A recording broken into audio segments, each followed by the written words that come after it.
Welcome to tonight's meeting of the Port Phillip City Council. The City of Port Phillip respectfully acknowledges the traditional owners of this land, the people of the Kulin Nations. We pay our respects to their elders, past, present, and emerging. We acknowledge and uphold their continuing relationship to this land. This meeting is being conducted in a hybrid style and is streamed via Council's webcast page and Facebook Live. Streams and recordings of Council meetings are copyrighted and cannot be altered, reproduced, or republished without the permission of Council. If we experience any technical difficulties this evening, we will adjourn the meeting for a short time to resolve the issue. I remind attendees that any member of the public addressing Council must extend due courtesy and respect to Council and the processes under which it operates, and must take direction from the Chair, me, whenever called on to do so.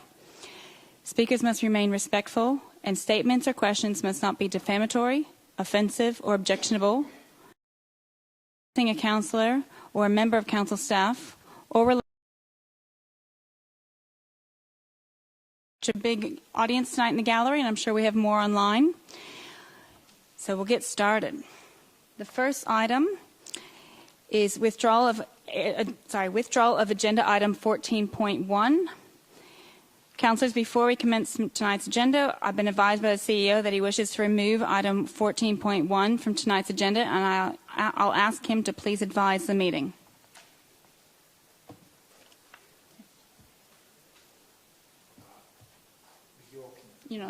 With your consent, Mayor, I'm removing from tonight's item 14.1 from tonight's agenda, being Councillor Nyaguy's notice of motion in relation to the voice to Parliament. I'm doing this under Governance Rule 19, following a request for deferral from Councillor Nyaguy, as he has been advised that the affected stakeholders require further notice to prepare responses to this notice of motion. I apologise for the late notice. Thank you. Can I have back, please? That's all right. Thank you. I consent to the removal of this item, so it's been deferred to another meeting. We will announce that in the public agenda meeting when it comes back to a future meeting. The first item, now the second item on tonight's agenda is request to attend by electronic means. I've been advised by the CEO that we have received one request from Councillor Baxter to attend electronically for tonight's meeting. Councillors, I will now seek a mover for the motion that Council approves the request to attend the meeting electronically received from Councillor Baxter. Thank you, Councillor Pearl, to move. Councillor Nyaguy to second. Thank you. I'll put that to the vote. All those in favour? That's carried unanimous. Thank you. All right. Apologies, councillors. I see everybody, so we don't have any apologies, but I'll ask. Any apologies? No. Okay. On to the minutes. Councillors, the minutes of the council meeting on the 17th of May 2023 have been circulated. Are there any questions regarding the minutes? If not, I have a motion for these. I have a motion to confirm the minutes. Councillor Sarikoff to move and Councillor Bond to second. I'll put that to the vote. All those in favour? All those in favour? Hands up, please. Thank you. That's carried. Declarations of conflict of interest. Does anyone have a conflict of interest in a matter being discussed at tonight's meeting? Looking online, I see none. Okay.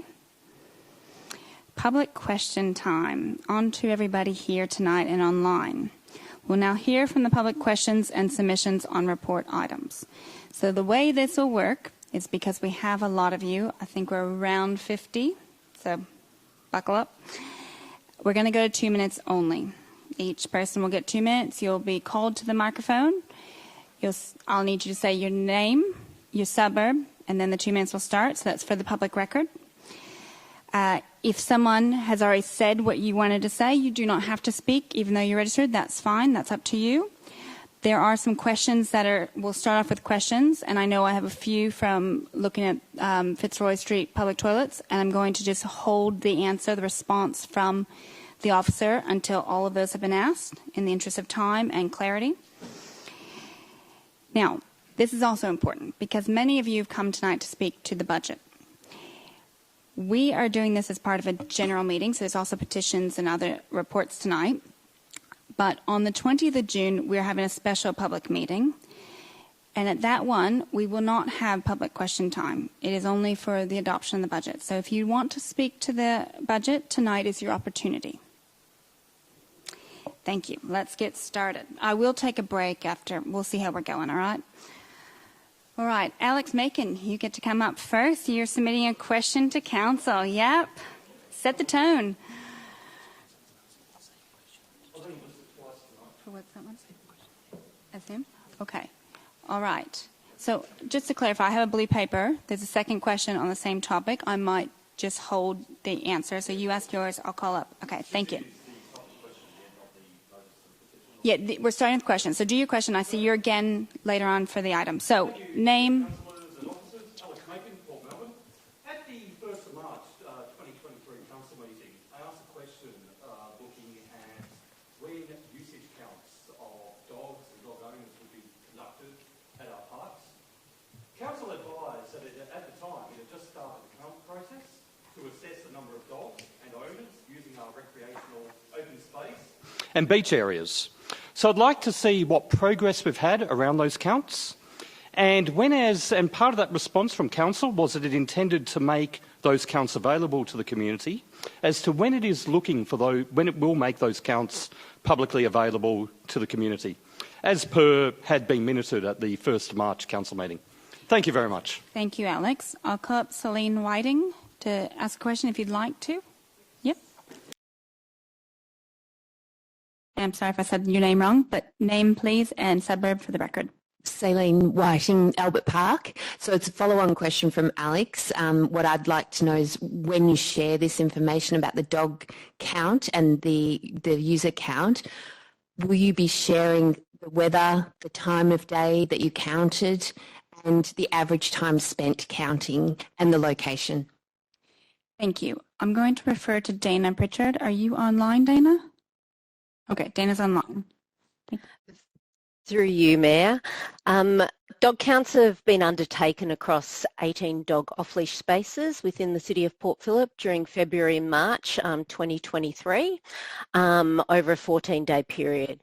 The counts were undertaken by council officers at random times across a variety of weather conditions, and the aim was to ensure that key times of day were covered, such as before and after work. The data collected showed a variety of findings, including the total number of dogs, which was 1,730 dogs across our dog off-leash areas and 290 dogs across our beaches during that time. This information is to be included in our background report for the dog off-leash guidelines, which will be shared first with our deliberative panel and also on the Have Your Say page over the next month. Thank you, Dana. All right, we're going to move on to Rowena Fitzgerald submitting a question to council. You're online. Do we have Rowena? Hi, Rowena, can you hear us? Oh, hey, Rowena, you have to accept the mute, unmute on your end. Go ahead, try again. All right, maybe now? Hi, can you hear me now? Hi, Rowena. Hi. Yes, we can hear you. Thank you. Can you say your full name and suburb for the record, and then you have 2 minutes to speak. Sure. My name's Rowena Fitzgerald and I live in St Kilda West, and I am speaking to you from a tram, so forgive the extra bells in the background. So I'm a parent at St Kilda Park Primary School and am deeply concerned about the plans to build a public toilet at Fitzroy Street. Given the continued antisocial behaviour on Fitzroy Street, St Kilda, will Council reconsider its proposal to build a public toilet just metres away from the entry to St Kilda Park Primary School? Are councillors aware that in the past fortnight, our vibrant, open-minded school has had to deal with multiple issues that have directly impacted the safety of our school community? Last week, a mother and daughter were physically attacked while crossing Fitzroy Street just before 9 a.m. on their way to school. The week before this, a stranger, clearly disoriented, walked onto the school grounds and into a classroom while lessons were taking place. Our Skips community is accustomed to the light and shade of Fitzroy Street. Our children live and learn in a neighbourhood that's full of colourful characters and where eccentric behaviour is not uncommon. But public toilet facilities across the City of Port Phillip attract antisocial behaviour. Council's own draft public toilet plan acknowledges this, noting several facilities that are regularly closed due to public safety concerns. Some are even earmarked for closure due to recurring issues such as drug use, vandalism and other unsavoury behaviour. Against this backdrop, Council's plan to build a public toilet on the doorstep of a primary school seems ill-conceived and socially irresponsible. When considered alongside the growing price tag for this project, which now will require hundreds and thousands of additional dollars for items such as sewage connection works, it also seems to be fiscally irresponsible. We ask Council to take this project off the table and look at other locations that will better suit the needs of residents and visitors to the City of Port Phillip. Thank you. Thank you, Rowena. Now, I meant to say before you started that we've got 5 people speaking to the public toilet on Fitzroy Street, so you're the first one. We'll go through the other 4 and then we'll get the response because these are questions. It's not an item on the agenda. We give a response. So thank you. Let's move on to David Williams. I believe you're here in person. Can you come up? Yep, there you are. Hi, David. Come on up. Full name, suburb, and you'll have 2 minutes.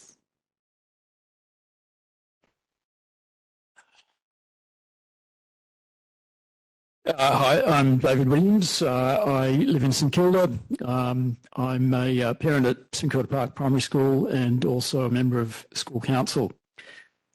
You've heard a lot about our concerns about the proposal to site a public toilet so close to our school. My question fits within the costing and budget concerns category. In Council's draft public toilet plan for 2023 to 2033, why did Council only disclose a $270,000 spend for the proposed Fitzroy Street public toilet when Council has already allowed $600,000 to complete the project? With a typical new toilet costing $240,000, does this represent value for money? And the $240,000 relates to the last toilet built behind the vineyard in Shakespeare Grove. If, as we know, costings to complete the necessary site works to connect sewage, etc., are not yet final, will Council undertake to provide ratepayers with full transparency of the final costing before any work proceeds? Thank you. That's my question. Thank you. I call upon Eliza Webb. Elisa, sorry if I'm saying it wrong. Webb. Virtual, is she online? Yep, I'm here. Good. Hi. If you can say your full name and suburb, then you have 2 minutes to speak. Sure. My name is Elisa Webb. I live in Balaclava. I'm a St Kilda Park Primary School parent and school council president. So I'd like to ask about the detail in the 2023-2033 public toilet plan, specifically Council's forthcoming investigation into closing the public toilets located on the corner of Dandenong Road and Chapel Street due to poor condition and ongoing antisocial behaviour. The City of Port Phillip has repeatedly denied that antisocial behaviour affects public toilets or has cited crime prevention through environmental design as a way to ensure future public toilet projects, including the one earmarked for Fitzroy Street outside Skips, do not generate negative interactions. The toilets on Dandenong Road are within metres of the St Mary's Educational Precinct, and for many years the schools in this precinct, particularly the former CBC, have assigned teachers to the exits on Dandenong Road in order to direct students away from the toilets and instead to the pedestrian overpass as a way to access Windsor Station and the tram lines. This action has been necessary due to the frequently dangerous or antisocial activity occurring in the vicinity of the toilets. The Dandenong Road toilets are located on one of the busiest arterial roads in the area with enormously high foot traffic. The proposed Fitzroy Street toilets are located on Parks Victoria land, away from the retail hub of Fitzroy Street, such as it is at the moment, with foot traffic largely generated by children and families attending the school. Can Council provide an explanation around how children as young as 4 with no convenient alternative access to their school premises should be tasked with passive crime prevention around a public toilet when the Dandenong Road toilets, involving much older students with alternative safe access, are causing enough concern to require daily defensive strategies from the school and for the facilities to be considered for closure or demolition? Thank you very much, Elisa. Thanks. I've been advised we're having a little bit of online streaming options, so we're going to see. We'll get through another speaker, and I may have to check on that, all right? Okay, so I call upon Neil Scott. You're here in person to speak to, or you have a question for council. Neil, are you here? Oh, sorry. It says in person here. Sorry, you're online. Is that going to work? Can you hear me? Yes, we can, Neil. Can you say your name and suburb for the record, please? And you have 2 minutes. Neil Scott, and I live in St Kilda. I'm also here to talk about the decision of council to build public toilets within metres of our school. I'm the principal of St Kilda Park Primary School, and just to build on what other community members have said tonight, in the last week there's been several incidents involving school parents being assaulted and members of the public coming onto the school grounds. How can council assure us that these safety concerns are going to be addressed by building a public toilet on the doorstep of the school? Thank you, Neil. Let me just get an update on the live recording. We want to make sure this is a good recording so that people can reference it later. Through you, Mayor, we're experiencing issues with the live stream at the moment, which will impact the recording also. However, we are working on fixing that as soon as possible. All right, I'm going to make the decision to keep going with one more who's here in person. That finishes out the questions on the public toilet block. So Hannah Lawson, can you please come to the microphone?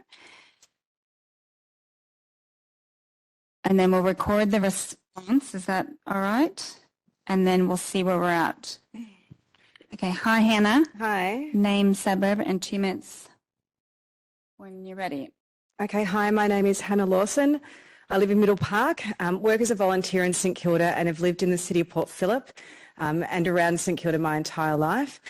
I'm here as a parent and also Vice President of the Skip School Council, and I'm again here in front of Council to express my continued concern about the chosen location of the public toilet block outside of St Kilda Park Primary School.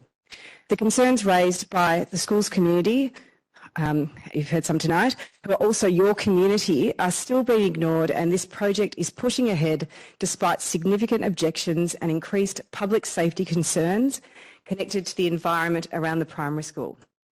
We do understand the need for these sorts of facilities within the local area and are aware of the crime prevention through environmental design principles, but we need to be clear that the current community safety crisis on parts of Fitzroy Street, which includes high levels of open drug use and violent, threatening behaviours, is far from normal and cannot be compared to other locations within the city of Port Phillip. This has recently been reported in the news and many times in local Facebook groups and community groups that you are all part of. This all seems also at odds with Council's own commitment to creating a child-safe Port Phillip through its child-safe standards, or policy, sorry. So my question is to Council, given the continued violence and safety issues, why would you build a public toilet in the very area where child safety issues are most pressing and urgent? Thank you. Thank you, Hannah.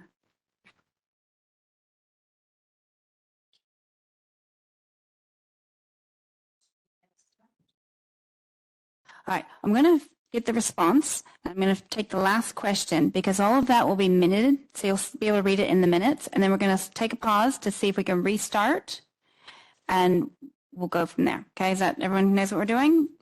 Do you have a response for us, Lachlan Johnson? Through you, Mayor, and thank you to everyone who's asked questions. I'm trying to respond to everything. There's quite a few themes and questions that cross over between, so I'll try and cover everything off.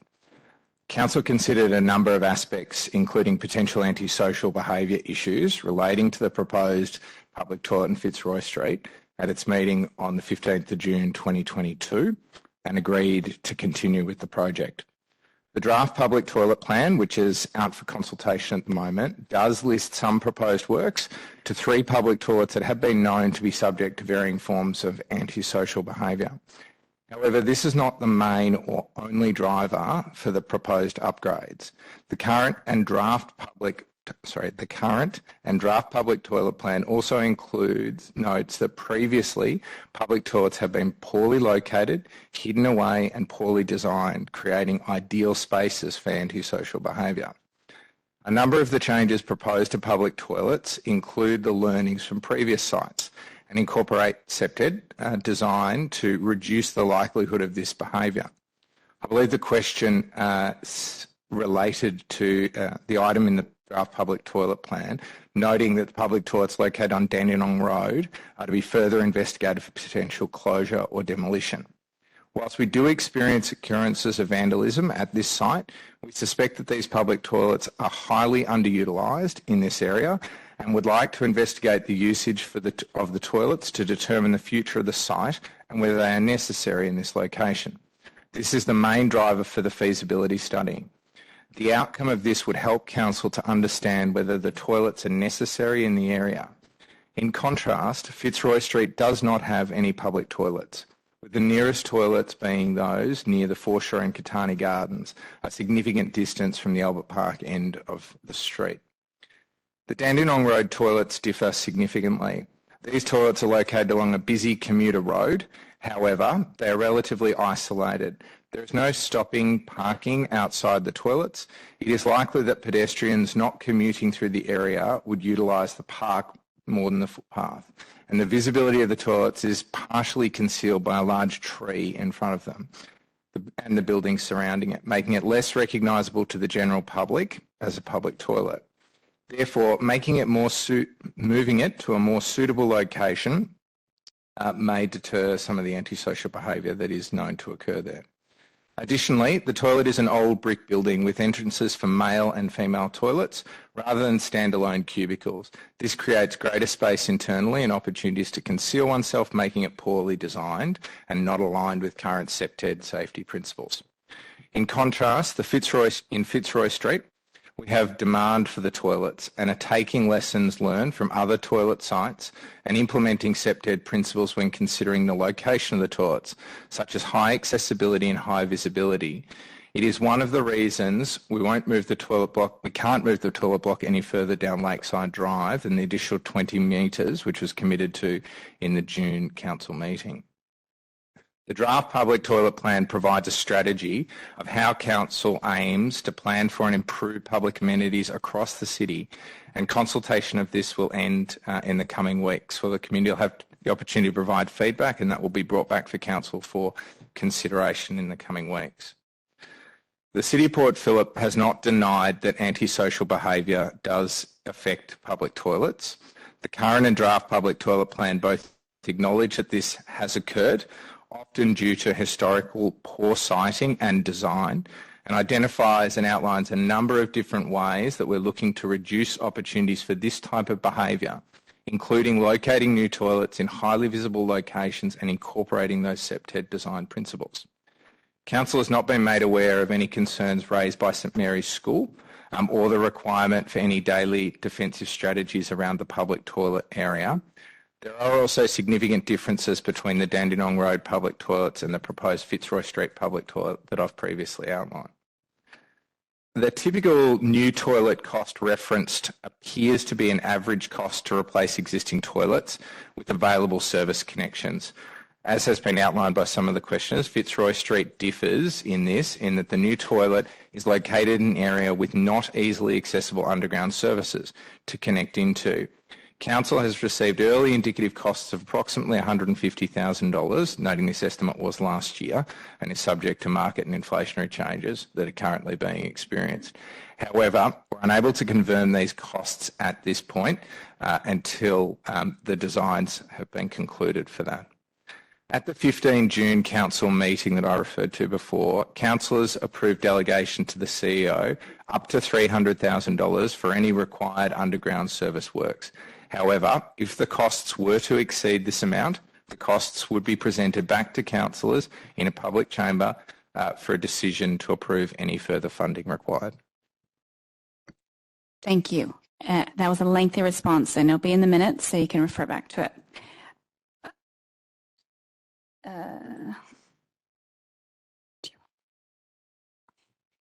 Yeah, I just wanted to ask a follow-up question. As many in the community would know, I obviously wasn't involved in the decision last year, and I haven't received a full briefing yet, which I have sought from council officers and will have soon. But given the kind of community interest this evening, I guess my question to officers was whether there's opportunity for councillors to have further consideration of this project before it goes ahead. Thank you. CEO Chris Carroll. Through you, Mayor. Council has made a decision on this project following extensive feedback from the community. It's Council's office's legal responsibility now to implement that decision. There are some parameters for us to operate within, and if we can't meet those parameters, we do need to come back to Council to have a further conversation around that, which would be an opportunity naturally to revisit this if councillors wish to. Alternatively, it'll be up to Council and Council laws, and I'd have to get councillors some advice around attempting to rescind a Council decision. I can't tell you right now about if you wanted to relitigate, so I'd have to come back to you on that. Thank you. All right, we have one more question from the public. I call upon Dave Chacon coming up to ask a question. You want to skip it? Okay, well, I'll just take it and we'll email you back. Okay, so that is the end of the questions. Do we need to restart the system? All right, I'm sorry I've taken a break so early. Ideally, it's 2 minutes. Is that what we think? 5 minutes. Tea and coffee in the hallway. Thank you.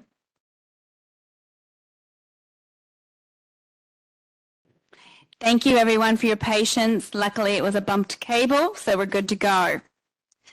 All right, so now we're going to move on to speaking to items that are on the agenda tonight. I call upon Anya Nikolic.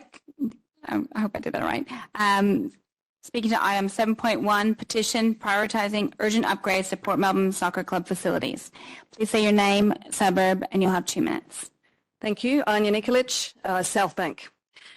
Thank you for your time tonight. I represent the 964 signatories to the petition urging you to upgrade the grounds and facilities of Port Melbourne Soccer Club. This petition was started because our community felt that its voice was being unheard for such a long time. We've petitioned you predominantly on a child safety issue, an urgent issue, asking for safe lighting and playing surface for our kids. The report and recommendation of council officers demonstrate a lack of understanding of the way Jail Murphy Reserve is used and are a summary dismissal of our community's needs. I asked council officers a month ago which of them had been down to Jail Murphy Reserve on a training night. Not one had. I told them it was imperative they see for themselves what the issues are. Again, no one bothered. Had they done so, they would have seen sparsely used neighbouring ovals and pitches, all beautifully lit. And pitch 2 with 50 kids running around a pockmarked surface in darkness. And yet they recommend to you that you decline our request to use these underutilised grounds. The officers have made some remedial suggestions, but none of them rectify the fact that in your custodianship is a pitch that is unsafe for use, being used by hundreds of kids and our women's team every week. You've prioritised the upgrades of almost every other ground in our vicinity over the one that needs it most. I note that the justification for declining our request for urgent lighting improvements is made on the basis that the temporary lighting solutions are expensive and don't meet Australian standards. It is ironic that lighting standards are being mentioned in the context of a ground that is currently in darkness. As for expenses, I ask, what is women's participation in sport worth to this council? What about a career that ends because of injury before it's even started? Northport Oval will soon be getting broadcast quality lights, and good on them. Our kids can't even get temporary lighting for safety. If you accept the recommendations as tabled, it will forever be on the record that the safety of our children and their experience of their chosen sport is unimportant, that you accept the injuries that have and will continue to happen, and that the 1,000 voices asking you for action do not matter. Please do better. Thank you. Thank you.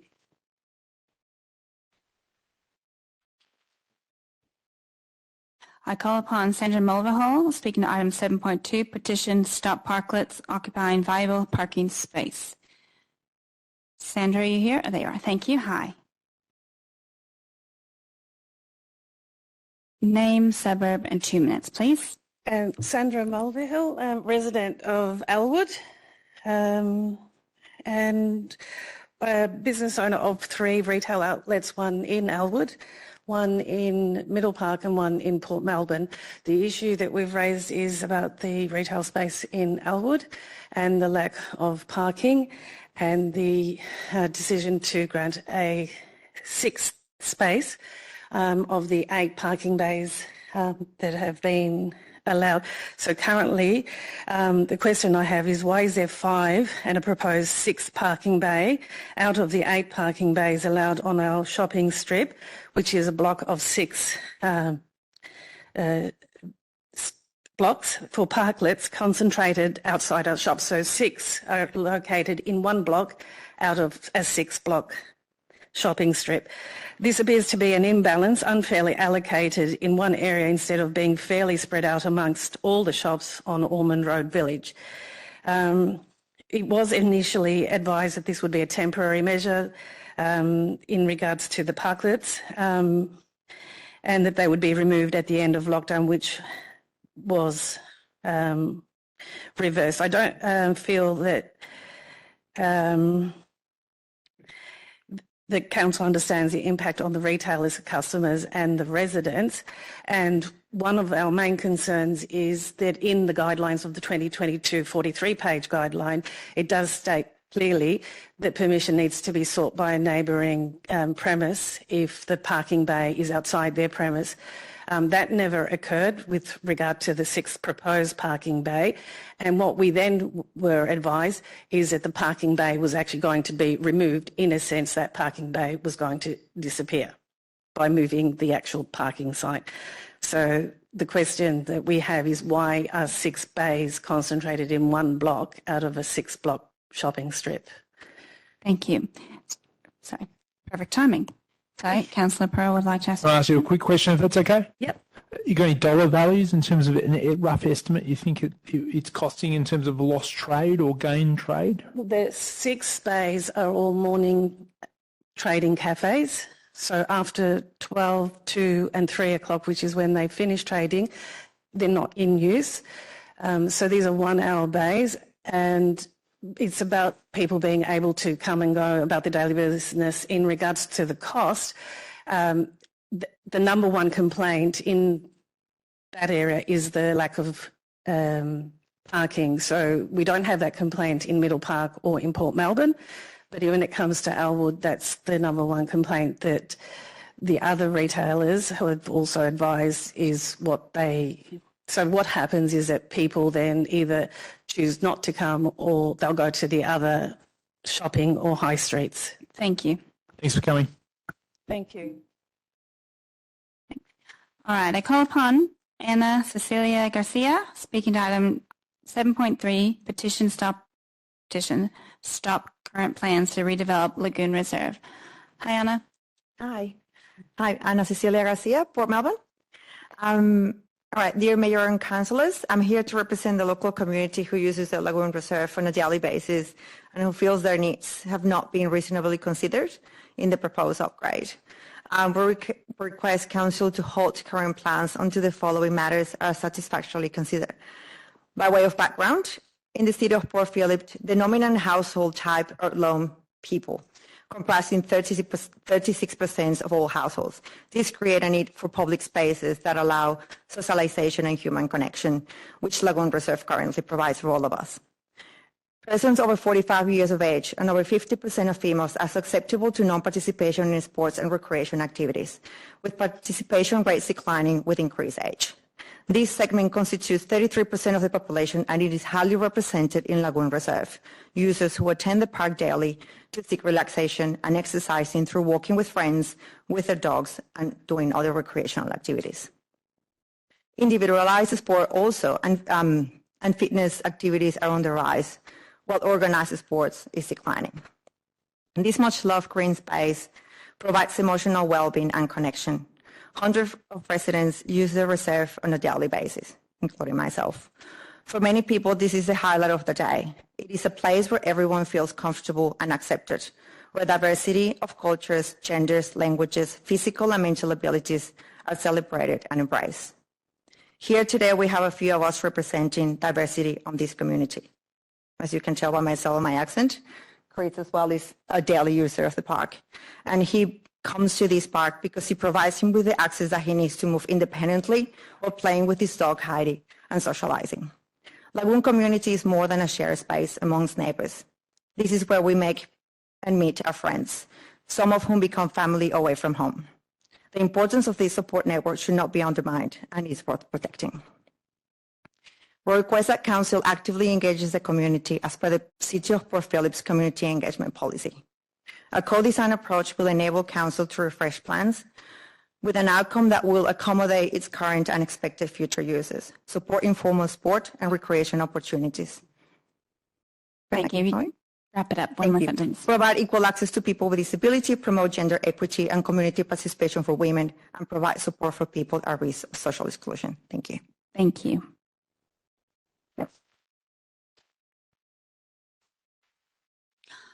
I call upon Mark Goldblatt, also speaking to item 7.3, petition stop current plans to redevelop Lagoon Reserve.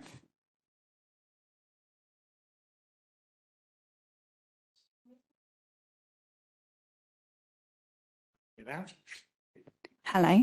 Hi. Mark Goldblatt, Albert Park. I can echo the sentiments of the previous speaker and add the following.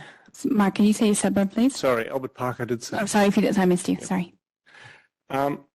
I'm not per se opposed to this park being used as a sporting complex, and it is now being used as a sporting complex. Yet it has and continues to be extensively used as a dog park, and it is essential that it continues to do so uninterrupted.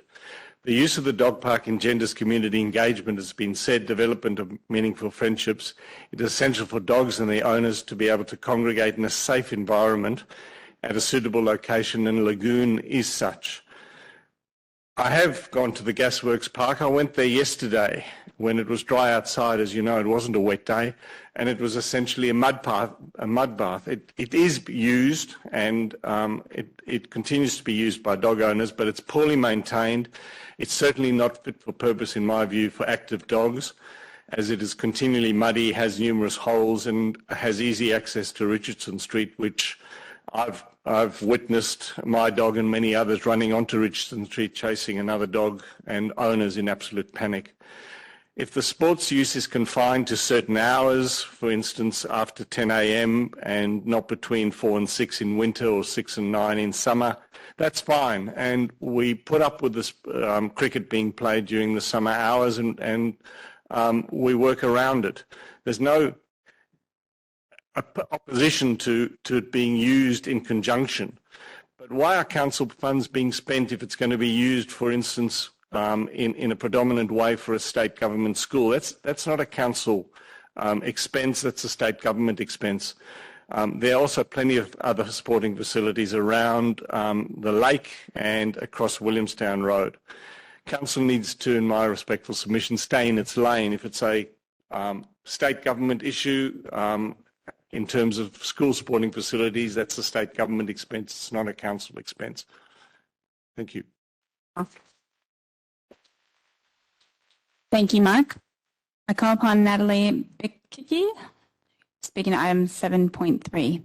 Hi. Name, suburb, 2 minutes, please. Sure. Thank you, everybody. My name is Natalie Bickicki, and I'm here. Sorry, I know you almost got my name right. That's fine. And I live in Port Melbourne. I'm following on from everyone else who's just discussed Lagoon Reserve. So we are requesting that the current Lagoon Reserve redevelopment be paused until further community engagement and consultation has been conducted. We really want to ensure a win-win situation with the community who uses the park, and as it stands with the current plans, we don't think that is possible. By way of background, Lagoon is one of the most frequently used green spaces in Port Melbourne. There are hundreds of residents using the space daily in its current condition, and there is a large focus on dog owners. The current redevelopment proposes to utilise Lagoon as a much in-demand sports field. It is displacing an entire existing community.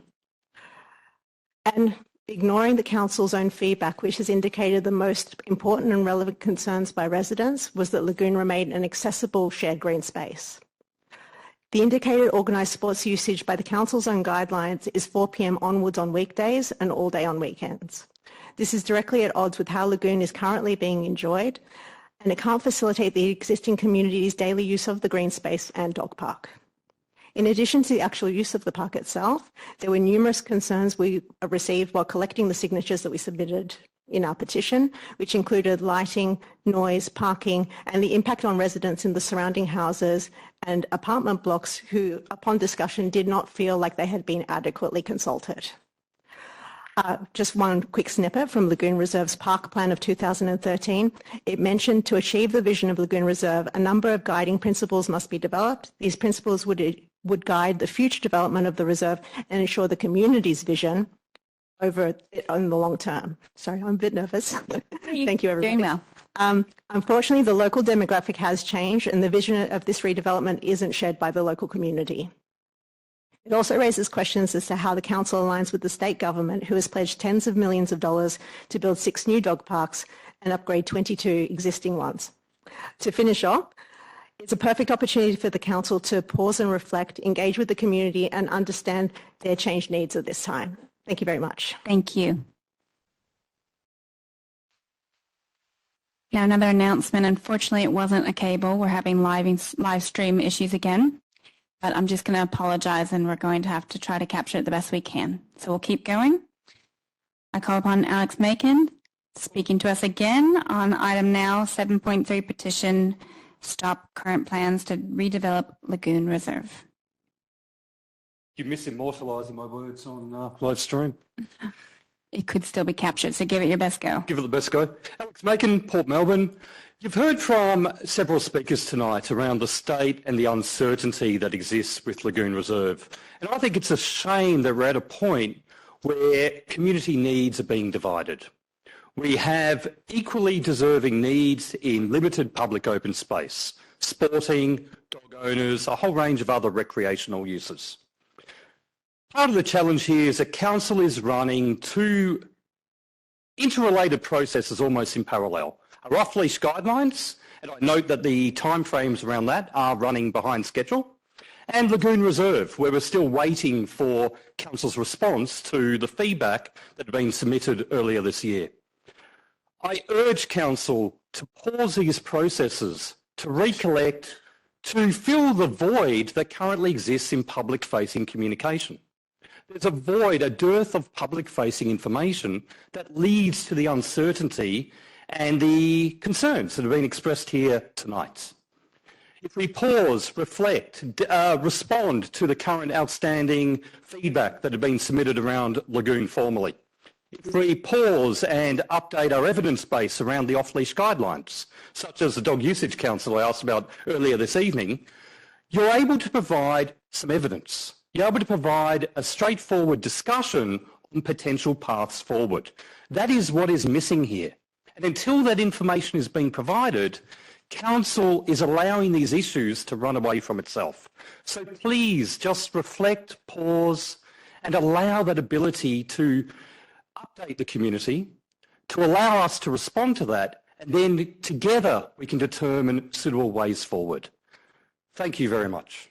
Well timed. Good job. I've done it before. There is a recording on Facebook Live, so it's not all lost. Thank you. I don't have a last name, but I call upon Steve, also speaking to item 7.3. Steve, are you here? Oh, good, great.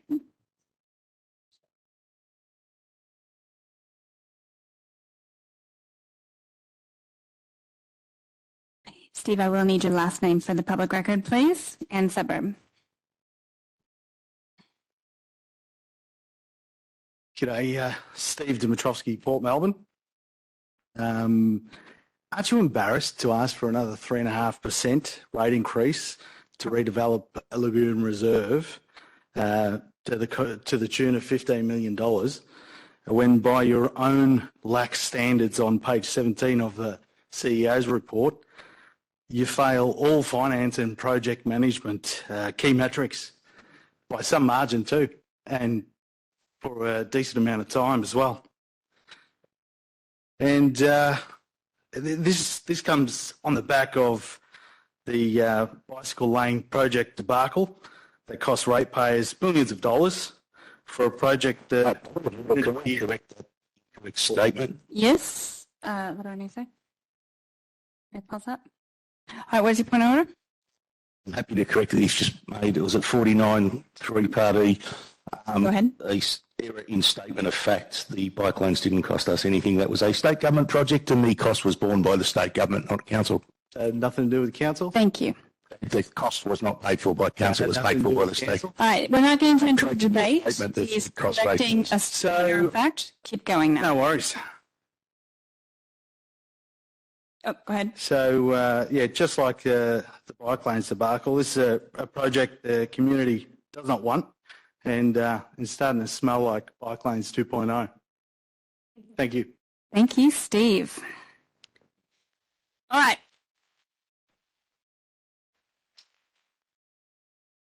All right, we are done with petitions. Now we're going to move into the rest, about 30 plus, are going to be speaking to item 13.2, Draft Council Plan 2021 to 31, Year 3, and Draft Budget 23-24, Hearing and Feedback. I'm not going to read that every time because it's way too long, so we'll start with you, Wendy Prindle, if you can come down.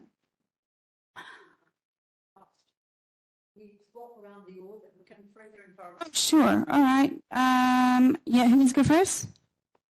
Whoever wants to go first, go ahead. Among you three? I'll cross you off later in the list. Hi, Coralie. Do I have you? Yeah.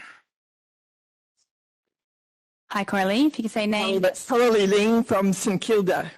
Thank you. And I'm speaking on behalf of the Older Persons Advisory Committee.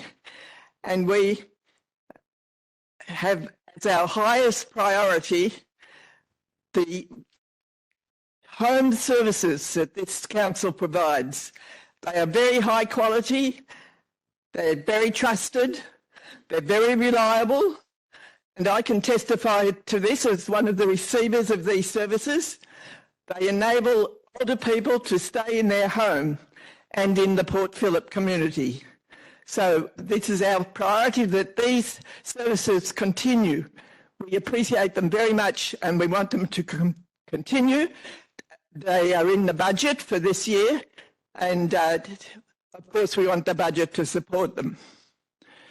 There is unfortunately going to be some changes in the way that aged care home services are funded, and the government has promised that the situation will stay the same until 2025, but we need to be working towards the new changes that will come in 2025. So there will be needed extra funding to be able to provide for ways that we can smoothly make that transition in 2025, maintaining these excellent home services. Thank you. Thank you, Coralie. Frida, would you? Yep, okay. Is Frida registered? Hello, councillors and everyone. My name is Frida Ehrlich and I'm also a member of the Older Persons Advisory Committee, and I just want to talk about three aspects of our budget submission, which I hope you've all read. The first one is, these are three recommendations that we've got in our submission. The first one is that we would like hard copy diversity to go to the most vulnerable section of our older community at home. I'm talking about a very small amount. The second is we would like an expansion of the digital literacy program that is currently delivered in libraries by our Linking Neighbours program. And the third is the funding of libraries itself. We would like to see that libraries, which are such an important part of the community, funded well in this community. So I just want to remind you that a few weeks ago, and I want to thank you, all the councillors voted for the passing of the positive ageing policy, and one of the opening statements in that is that this policy is there to promote the positive, active and valued participation of older people. And this goes to my argument that for a very small cost, the most vulnerable people who are at home, who cannot go out, who cannot access the web, could benefit from getting a hard copy of diversity. This could amount to 100 or 200 people, and they will then feel connected. They'll know what's going on in council, And honestly, this is not just our municipality. All of, quite a few municipalities across Victoria have the same sentiment to hard copy. The second, which is almost the other side of the coin, is digital literacy. Now, everything is moving online, right? And we would urge you to expand that program. And the third most important thing is fund our libraries, because these are the digital hubs. They are the place of connection, of creativity, of our community. Thank you very much.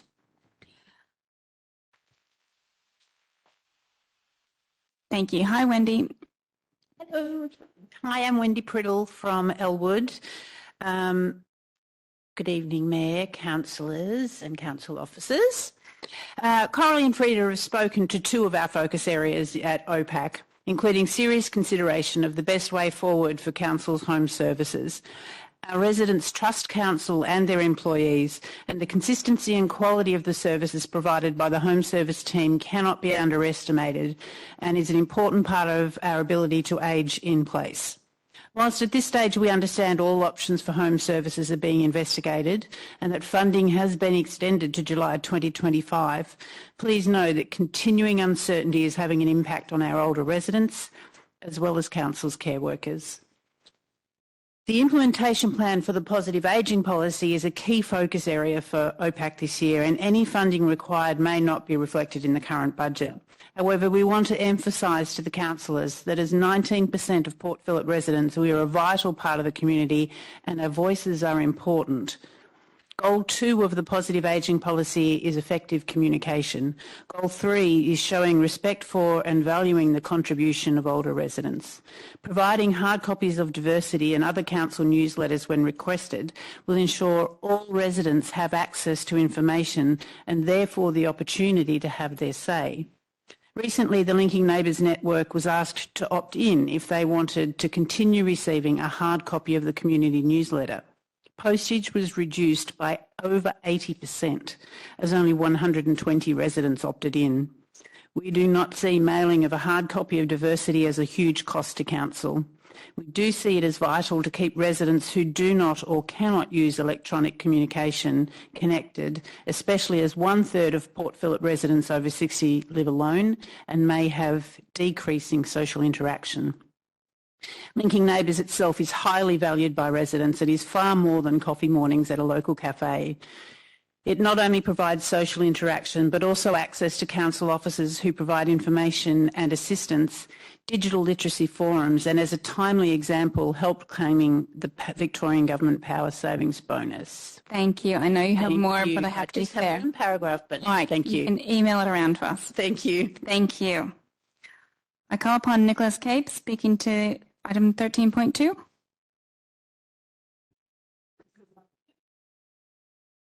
Hi, Nick. How are you? Good evening. My name is Nick Capes. I'm a resident of Port Melbourne and have been for a long time, and I'm speaking here on behalf of the Eco Centre in view of the ongoing negotiations we have going ahead, both for the long lease and for the funding arrangement we have. So I'd like to make my first comments just as a committee member, as I'm the treasurer of the organisation. It's a very small and very efficient organisation with only 7.5 FTEs, and it achieves everything with that small head count. The council funding partnership is a critical part of our financial stability, as it really gives us a basis from which we can then negotiate and find more business. It's a sort of the first step every year. We need that. Performance-wise, it's a community organisation which actually measures its community connection, and I know we all like justification of these sort of things. So in financial year 22, there were 94,000 service users of the organisation, including 14,000 face-to-face interactions. And considering the small number of staff, that's an amazing magnification and an achievement, and how important it is in the community and how well accepted it is. The monetary value of this contribution has actually been measured. Back in 2017, the council actually commissioned an independent economic benefits study which showed that the eco-centre provided the following benefits. So quoting from it, volunteerism value was 400,000, educational economic value was 1.6 million, and in value added employment and environmental benefits was worth more than 800,000. So I guess what I'm wanting to stress is for the commitment that we receive from you, and which is highly appreciated, it's more than magnified, right? Now I'd just like to comment that as a ratepayer and a willing ratepayer, for me, with the concerns of the environment going ahead, I can only see the need and the value of an ongoing long-term relationship between the eco-centre and the council. And I would encourage that, please, and ask you that we do actually end up getting long-term commitment in both the financial arrangements and also the lease agreement. Thank you, Nick. That was 2 minutes. Thank you. Thank you very much. Thank you, Candy.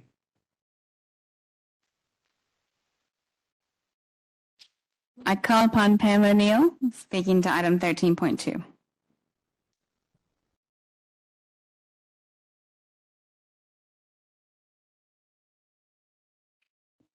Hi, Pam. Hi, I'm Pam O'Neill from St Kilda and I'm president of the Eco Centre, Port Phillip Eco Centre. In the budget papers under council property leases, it's written the council will gives notice of its intention to lease the property at 55A Blessington Street, where the new building's been built, for up to 10 years. We're requesting that this be changed to read up to 21 years because we are still negotiating that lease with the council officers. We started doing it perhaps 2 years, and the council officers asked us to wait till the building was started to go ahead, and so this is preempting any sort of final decision about that. So we want to just extend it to 21. Okay, we have received legal advice about there's no legal or policy impediment for you to extend it to 21 years, and I've sent you evidence about that to a letter to you, the Mayor, and also council officers have evidence from the lawyers that we've received about that, both under the Acts and also under your policy. So there are strong and compelling arguments for a 21-year lease. First of all, the funds allocated from the state government and separately from council were specifically allocated for the new building for the Port Phillip Eco Centre, not for a no-name environment centre. The significant government investment strongly implies a commitment to the long-term future of the Eco Centre organisation, a future that looks well beyond 10 years. A short lease is inconsistent with the long-term vision inherent in the government and council allocations. Secondly, in good faith, the Eco Centre will contribute $200,000 to the fit-out and landscaping of the new premises that we won't own, but on the expectation that we would use this equipment for way beyond 10 years. Thirdly, a long-term lease recognises the significant and ongoing contribution that the Eco Centre is making to environment and climate, etc., and the community benefits inherent in that. A legitimate community expectation that there is a long lease. Fourthly, the security of the long-term lease significantly enhances the prospects of fundraising for the Eco Centre, particularly from philanthropic organisations, hence leveraging of state government and council investment to maximise community benefit. Thanks, Pam. I'm going to stop there. Thank you. I call upon Dr. Cecile Vandenberg, speaking to item 13.2. I see you also filled out a blue paper, but I have you both. So I think it's just the one tonight you're speaking on, this item? Yep, okay. That's extra. All right, name, suburb in 2 minutes, please. Thank you, Mayor, Councillors and Council Officers. My name is Cecile Vandenberg and I'm a resident of Elwood. And I'm also the Education Manager of the Port Phillip Eco Centre. And tonight I just want to thank Council for their tremendous efforts supporting the Eco Centre programs and venue over the past 24 years. And I want to talk to the benefits of education, leadership and time in nature for young people and children. The Eco Centre in the last financial year supported over 150 schools, engaged 3,000 students. We worked with 177 local students from 7 schools on leadership programs. We supported 720 educators in our Teachers Environment Network, which was a 32% increase from the previous year. We trained 352 educators and teachers from 182 schools and other education organisations, and we had 254 students doing local field work specifically on Port Phillip Bay, so learning about our incredible bay. And we also provided youth programs with very special opportunities to connect with nature through snorkeling in the bay, building nest boxes, and basically supporting their well-being and connection with other young people. Now, the benefits of connecting with nature and time in nature are well documented. There are big studies done on this, and I'm really happy to provide you with the statistics on, the benefits for hearts, for bodies and minds, especially in young children. As a ratepayer and education manager, I'd just like to thank Council for their ongoing partnership with the Port Phillip Eco Centre.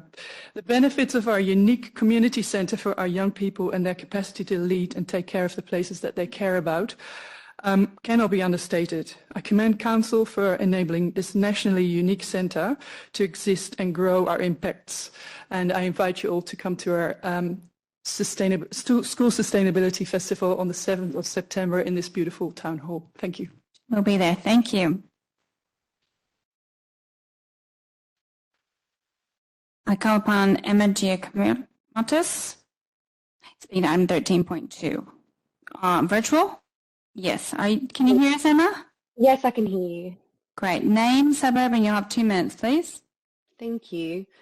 My name is Emma Giacomatis and I live in Melbourne 3004, so part of Port Phillip Council, and I volunteer locally in Port Phillip as a member of the Eco Centre Management Committee. The size and complexity of environmental and social challenges require many skills and scales of response and solutions. I was drawn to volunteer at the Eco Centre because it provides local, tangible ways for anyone, from scientists to young families, to contribute to local, measurable and positive impacts. We host hundreds of activities per year. Examples include the Beach Keepers, nearly 100 local individuals and families who volunteer one Saturday morning per month to weed, plant natives and use science to monitor the health of Port Phillip's foreshores and dunes. Our corporate volunteering sessions, which attract hundreds of professionals from across Melbourne each year to consider environmental impacts of their business. Groups come to clean up litter, build and plant habitat at open spaces in Port Phillip. And the weekly Friday Garden Group, which travels around Port Phillip to support gardening and greening with other community groups like the Youth Crisis Centre and the Friends of the Red Gum Triangle. Volunteering at the Eco Centre is practical, inclusive, accessible and meaningful. There are tailored programs for youth, for new arrivals learning English, work for the dole and more. We know 87% of the volunteers reported improved wellbeing and sense of community. And the benefits don't stop at the end of an Eco Centre activity. 95% of our participants identified new actions they would take as a result of participating. Thank you, Mayor and Councillors, for supporting community action and wellbeing through the Eco Centre. Thank you, Emma. I call upon Liam Michaela, speaking to item 13.2. Hi, Liam.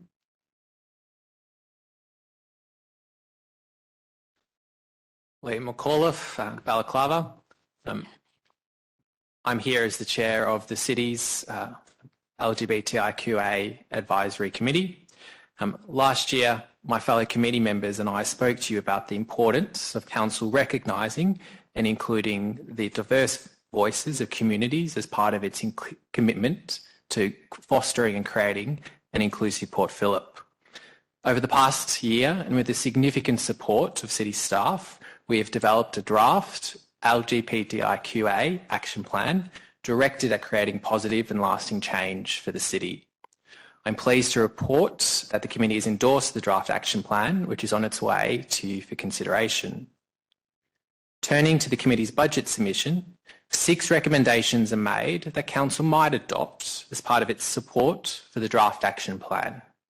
These recommendations provide for staffing to implement and support implementation of the action plan, intersectional data collection, inclusive practice training for city staff, a rainbow business directory, St Kilda local business support, and maintenance of the Rainbow Road. Council has a key part to play in achieving equality in our community.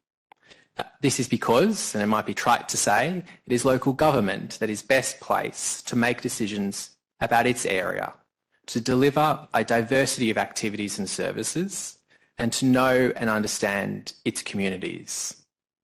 The committee's recommendations to you, Mayor and Councillors, will assist in supporting the implementation of the draft action plan, which aims for long-term and systemic change needed to improve and celebrate the lives of our rainbow communities.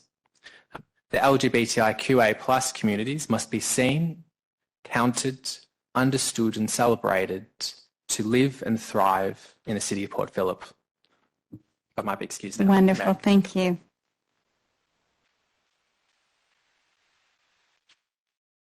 I call upon Diane Tolson, speaking to item 13.2. Hi, Diane. Diane Tolson, Theatre Works in St Kilda. Thank you for your time tonight. As per our submission, I am here to encourage you to support Theatre Works' application for $40,450, or 50% of the cost of a new lighting rig at our Ackland Street St Kilda Theatre, our home of 40 years, and to contribute to the city's future prosperity. This is one of contribution which will augment the $1.1 million grant from the state government through Creative Victoria to upgrade our theatre for the next 40 years. We hope you will join Creative Victoria and our hundreds of local supporters in making it possible to continue our role as the epicentre of independent theatre in Melbourne and contribute to the cultural and economic life of the area. Your decision on the 7th of June will impact on our viability and our future. City Port currently contributes $26,000 per year to Theatre Works, down from $30,000 in 2022, and we believe it is one of the best investments the City of Port Phillip makes. The $26,000 represents 2.2% of our income of $1.2 million annually. As a not-for-profit business, we return all income to artists, Theatre Works and theatre makers. We also pay $53,000 in rent to our landlord Christchurch St Kilda, which helps maintain the church and its pastoral services. In 2022, the City of Port Phillip core funding of $26,000 invested helped us generate 44 productions, 299 performances and employed 545 artists, presenting 28 world premieres, receiving 17 Green Award nominations and 5 Green Awards. We partner with several festivals and attract more than 27,000 visitors annually, of which 80% are from outside the City of Port Phillip. On terms of Victoria figures, this generates more than $2 million to the local economy.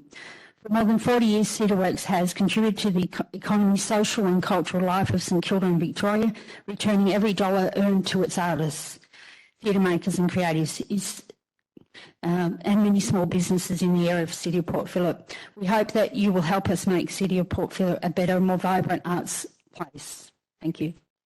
Thank you, Diane. I call upon Brian Hanlon, speaking to 13.2.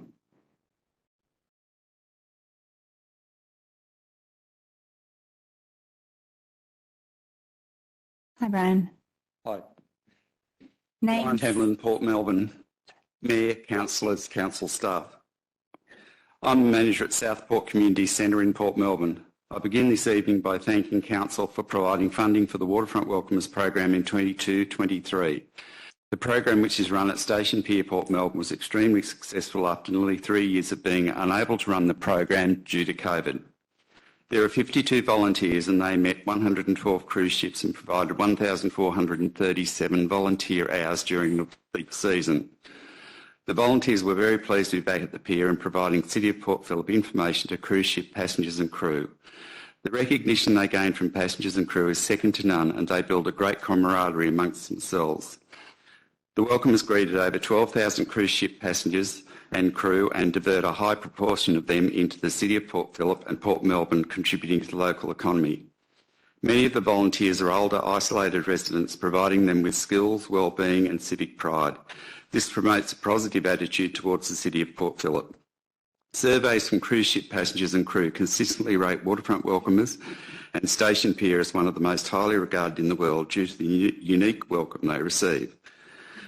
Waterfront welcomers has clear benefits to volunteers and is highly regarded by visitors using the service.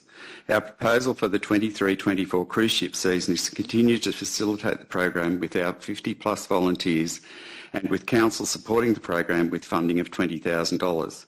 The funding will be spent in managing the program, uniform replacement, brochure stands, in-house training, collateral, volunteer advertising and onboarding, and a recognition event at the end of the season. For this, we would operate the program for the 23-24 cruise ship season, recruit, train and manage the 50+ volunteers, delivering over 1,250 volunteer hours, greeting in excess of 10,000 passengers and crew, and greeting the expected 130 cruise ship arrivals during the season, up from the 112 this year. To have a successful program, we need to start recruiting and training in July, August.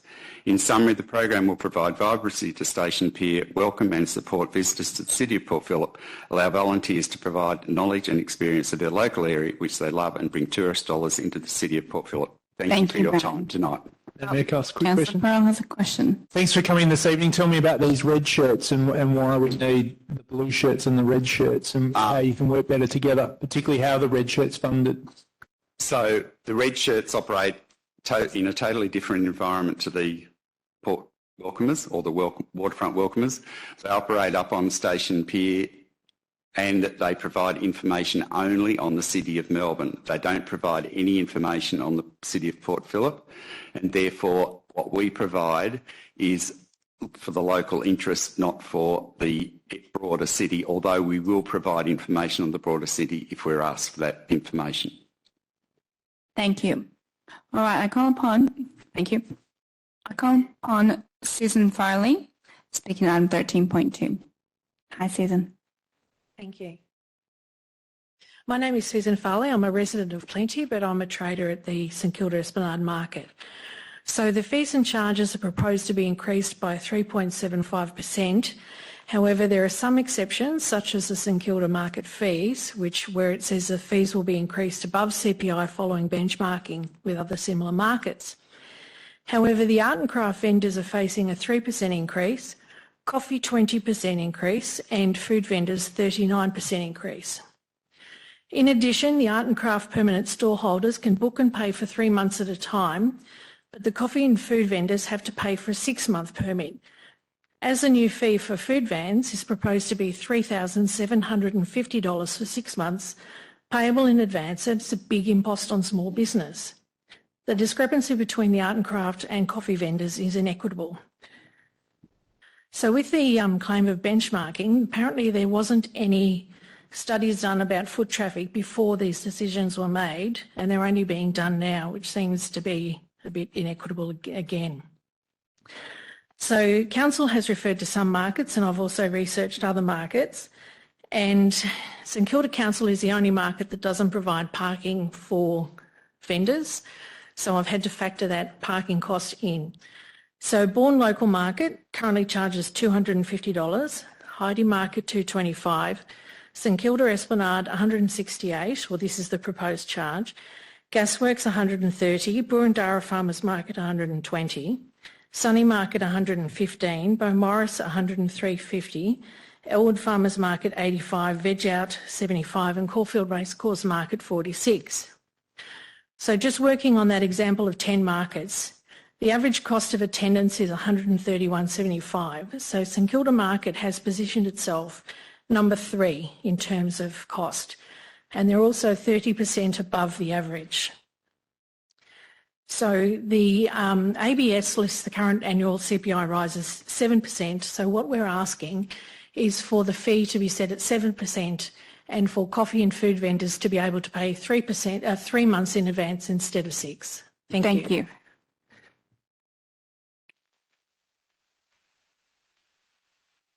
And I'll call upon Michael Farley, Speaking to 13.2. Perhaps related. Yeah, that's it. Thank you very much, Mayor and councillors, for listening to us tonight. Sorry, real quick, can you do name, suburb for the record? It's a requirement. I apologise. My name's Michael Farley. I'm a food vendor and I live in Plenty 3090. I just want to say the same sort of things as Sue. We're faced with a 39% increase, which is just gouging. It's a horrible thing. We're going to have to look at whether we go casual or we stay here, and we really like trading here. It's a great feel down there. People are fantastic. We've got a lot of support within the community around here. Our food is also kosher, so we deliver that, and we just have so much fun with our clients, with the other traders, and I wouldn't like to leave, but it looks like we may have to. We're copying a 39% increase. Coffee's 20%, 3% for the artisans, and we've got an inflation rate of 7%. So it's all out of kilter. We want to pay 3 monthly in advance, not 6 monthly, because it's just so much capital tied up for so long.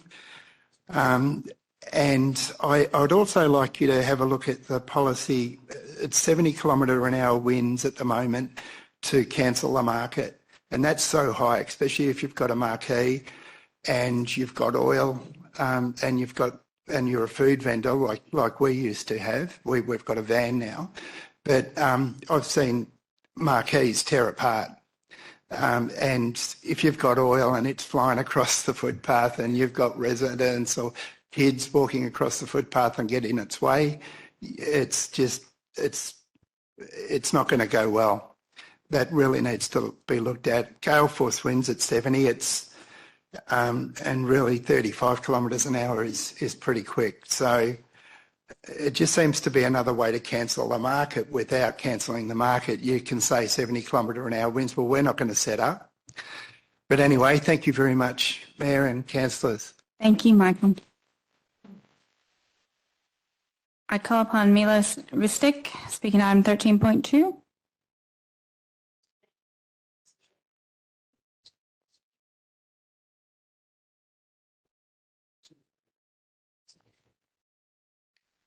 Hello. Let's stick to it for a little bit longer. We'll take a break soon, okay? I promise. But let's get started. Name, suburb for the record, please. Good evening, everyone present here tonight. My name is Milos. I live in St Kilda East. I'm a family man and a logistics and international transport specialist. There are people here tonight advocating for the votes to increase.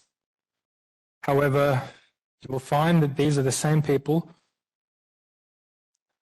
who also spend from the council budget. I have no vested interest in the community funds. In this matter, it's people like myself I believe you should listen to. There are too many projects. I'll start with compound growth. I'm not comfortable with the inertia of the current compound growth idea. There are too many projects which are now taking place with significant public opposal. I think a lot more discussion needs to happen and a lot more voices need to be heard so that we can make better decisions as a community. How many people are there here tonight? Maybe 100? I seem to be the only or one of the only people representing young families. I don't have a solution. Somehow maybe we can work together and involve the families in this decision-making process. Now, I've got about 30 seconds left by my count. So let's all sit here in silence and think about what I said. Sure.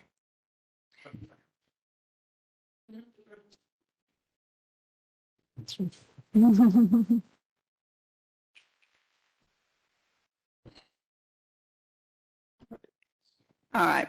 A question? Thank you very much. Thank if there's any questions, we'll take it up at the item. Thank you. Ma'am. I'm going to do two more, and then we're going to take a break, all right? Because that'll be about halfway through the budget items. I call upon Suzanne Thomas, speaking to 13.2.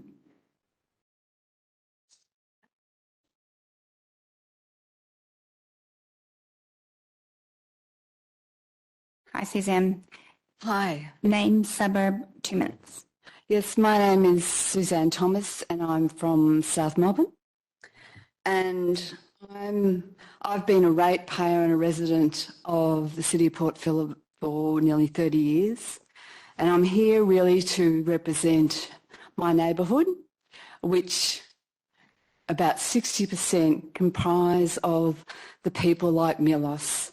They are 30-something families. They have young, very young children, hence why they find it difficult to represent themselves at these sorts of meetings. Along with them being a significant number, they are also a mix of Italians, Colombians, Brazilians, the Netherlands, so we are a very dynamic community. And as you will be aware, the Reserve Bank has lifted rates again, and they have very large mortgages. They are not rich people, and if they are renters, they are paying a very high price. They choose to do this because they wish to be part of a community and not just live in a suburb. The cost of living is really, really biting hard. If you walk down Clarendon Street, you're seeing many, many leasing signs from the small businesses. These people, because they want to be part of a community, they want to support the small businesses like the cafes, all the things that give vibrancy to this community. This is becoming very, very difficult. I came into this community at a similar age, and it was a different time, and I appreciate there are different challenges now. However, I always felt that the council had me front of mind when they were making decisions. This, unfortunately, is not the view of the people that are in my neighbourhood. They believe the council is very self-serving, and as things get more difficult, they continue to struggle. So I'm asking you, please, to consider voting for the 2.8 rate increase, not anymore. Thank you. Thank you.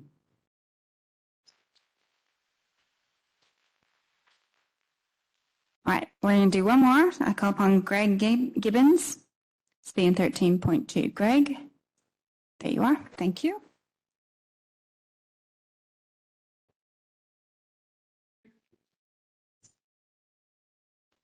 Good evening, Mayor and Councillors. My name is Greg Gibbons and I live in St Kilda. Thank you. I've been a resident and ratepayer in St Kilda for almost 15 years. I have no vested interest in rate increases. I don't receive any grants from the council. I'm here as a ratepayer. I'm here to express my concerns and strong opposition regarding the rate increase any greater than 2.8%. Firstly, I'd like to acknowledge the challenging times which we are facing as a community. The ongoing economic uncertainties coupled with the devastating effects of the global pandemic have already placed a considerable burden on individuals, families and businesses. Many ratepayers are struggling to make ends meet, and an increase beyond the 2.8% would only exacerbate their financial hardships and place an increased burden on the mental health and welfare of ratepayers. Increasing rates would also place an additional burden on homeowners, renters and businesses alike. Homeowners would find it increasingly difficult to meet their financial obligations, and renters would find the increased rents invariably pass through as higher rents, further contributing to the cost of living. Furthermore, local businesses are the backbone of our community, providing employment opportunities and essential goods and services. These businesses have already faced numerous challenges during the pandemic. Increasing rates beyond 2.8% would create an added strain on their operations, potentially leading to closures, job losses and a decline in the overall economic viability of our community. I encourage the Council to utilise the existing $10 million surplus to maintain the proposed 2.8% increase. These funds and this surplus is the savings of ratepayers. By using these savings, the Council can alleviate some of the pressure on residents and businesses while still fulfilling its obligations. I implore you to maintain the proposed 2.8% increase. Please consider the community implications of your decision, including the financial and mental health of residents, and explore alternate options to save costs and utilise those savings for the benefits of all ratepayers. Impressive timing. Good job. Right on 2 minutes. All right, we're going to take a, 5-minute break? I'm going to round that up to 8 minutes. So come back at 8:15. Yes? Thank you. Thank you, everyone. Are we good online? Thank you. All right, we're going to get back to it. There's about 17 more from my count, but we're going to keep going. 2 minutes each. Won't be forever. I call upon Jenny Roper, speaking to item 13.2. Also, a little update. I think the live stream's back on. We think? No? Yes, thumbs up. Hopefully, that's just a general announcement that we're resolving that. Okay, Jenny, name, suburb. Do you want to wait for the other? Oh, sorry. Can anybody locate Councillor Pearl, please?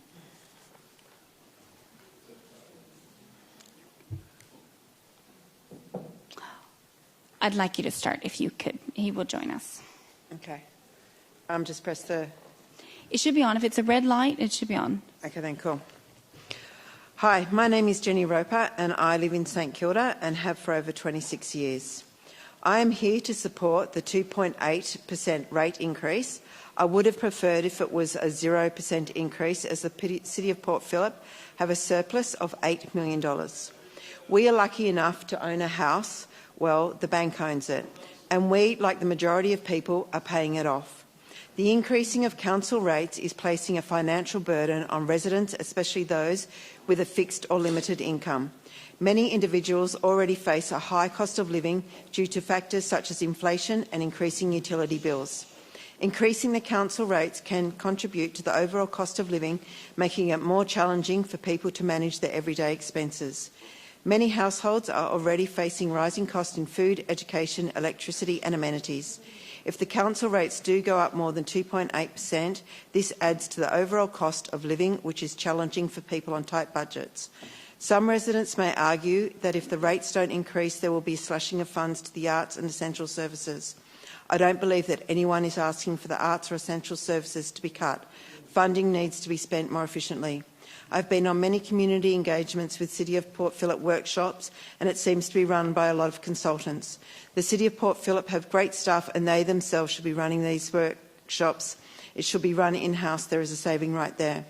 I work for the Department of Education and I am personally seeing my work colleagues seeking extra work. Mortgages have doubled and it's a real struggle. I have friends that are single mothers and fathers. Just because you own a flat, apartment or house, it doesn't mean that you are wealthy. I know that we pay rates and we all have to, but I am asking the City of Port Phillip please just slow down. All these extra charges are adding up and we need to stop and think of how we can move forward with efficiency. $100 may not mean much to some people, but it means a lot to others. Thank you. Thank you. I'm sorry, I didn't realise there were so many people out there. That was my fault. I'm sorry, but thank you, Jenny. All right, Betty J., I call upon you next for item 13.2.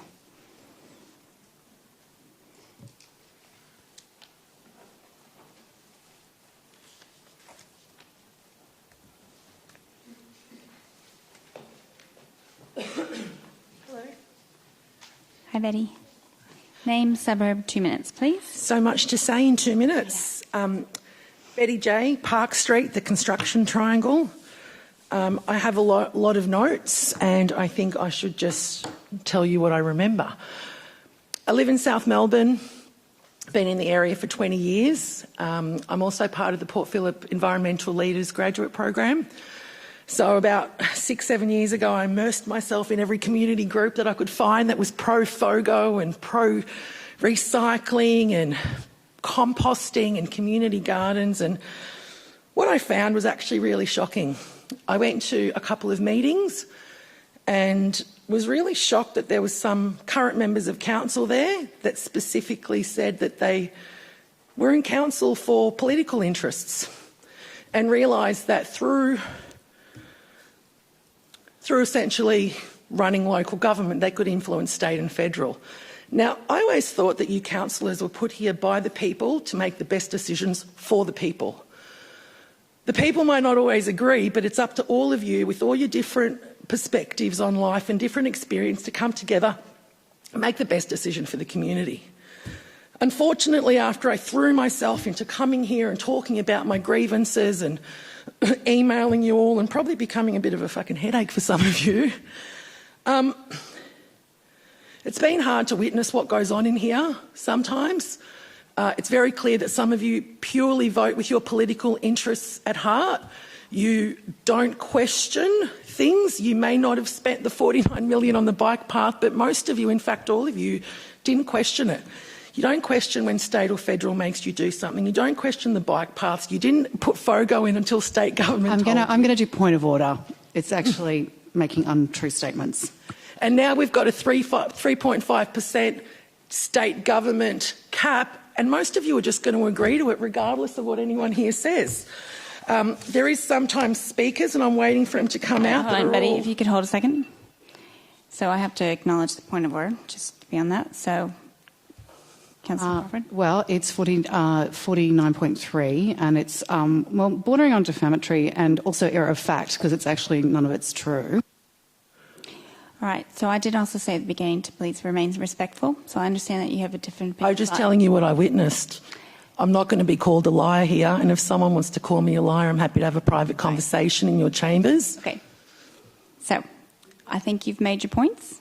That was 2 minutes. Thank you for coming. You are a good regular attendee. And if anyone out there wants to pay double rates, I'll leave my business card. They can pay my mum's rate. Perfect. If they're that passionate. They Thank know who you. to come to. All right, let's move on to Mark Goldblatt.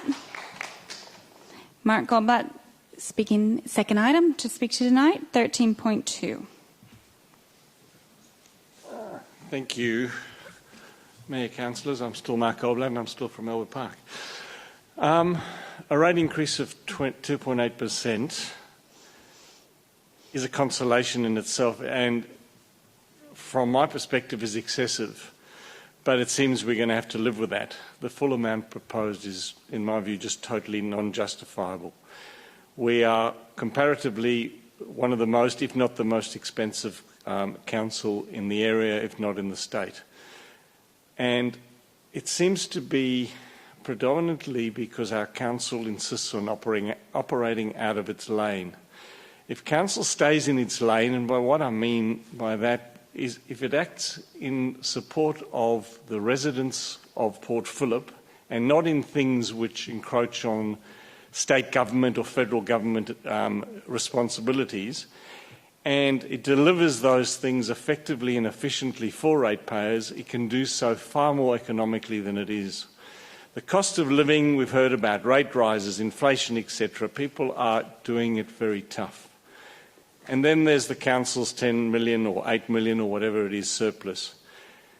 My question rhetorically is, how much pain do you want to inflict on residents and ratepayers? Stay in your lane. Be accountable yourselves, but also hold those people who do work for the council accountable themselves, or avoid using them and do things in-house. But what can be done efficiently and what can be done by making sure things are done properly will mean that our rate should be going down, not up. Thank you. Thank you, Mark. I call upon Zoe Papas online. Is Zoe with us? Thank you. Hi, Zoe. Can you hear us? Zoe, can you try? Oh, sorry. You have to accept to unmute. There's maybe a notification at the top of the screen. Yes? All right, go ahead, Zoe. Hi, my name's Zoe Pappas. I live in St Kilda. I'm speaking on behalf of the Safer, Greener Argyle Street Precinct, and we have put in a community budget submission, so thanks for listening to us today. I wanted to just start with a little bit of context for our submission. One is about the chronic underinvestment in our area in terms of how council rates are being distributed. We've seen some data that recognises that the expenditure in our area is undercooked by a large amount, and actually 3 times more per person is spent in the Albert Park and Middle Park areas, and expenditure's 5 times higher in Port Melbourne. So that's the first piece of context. The second piece of context is just to speak to the diversity of the community in our area. Our street contains a childcare centre, North St Kilda, a community centre, which is the Betty Day Centre.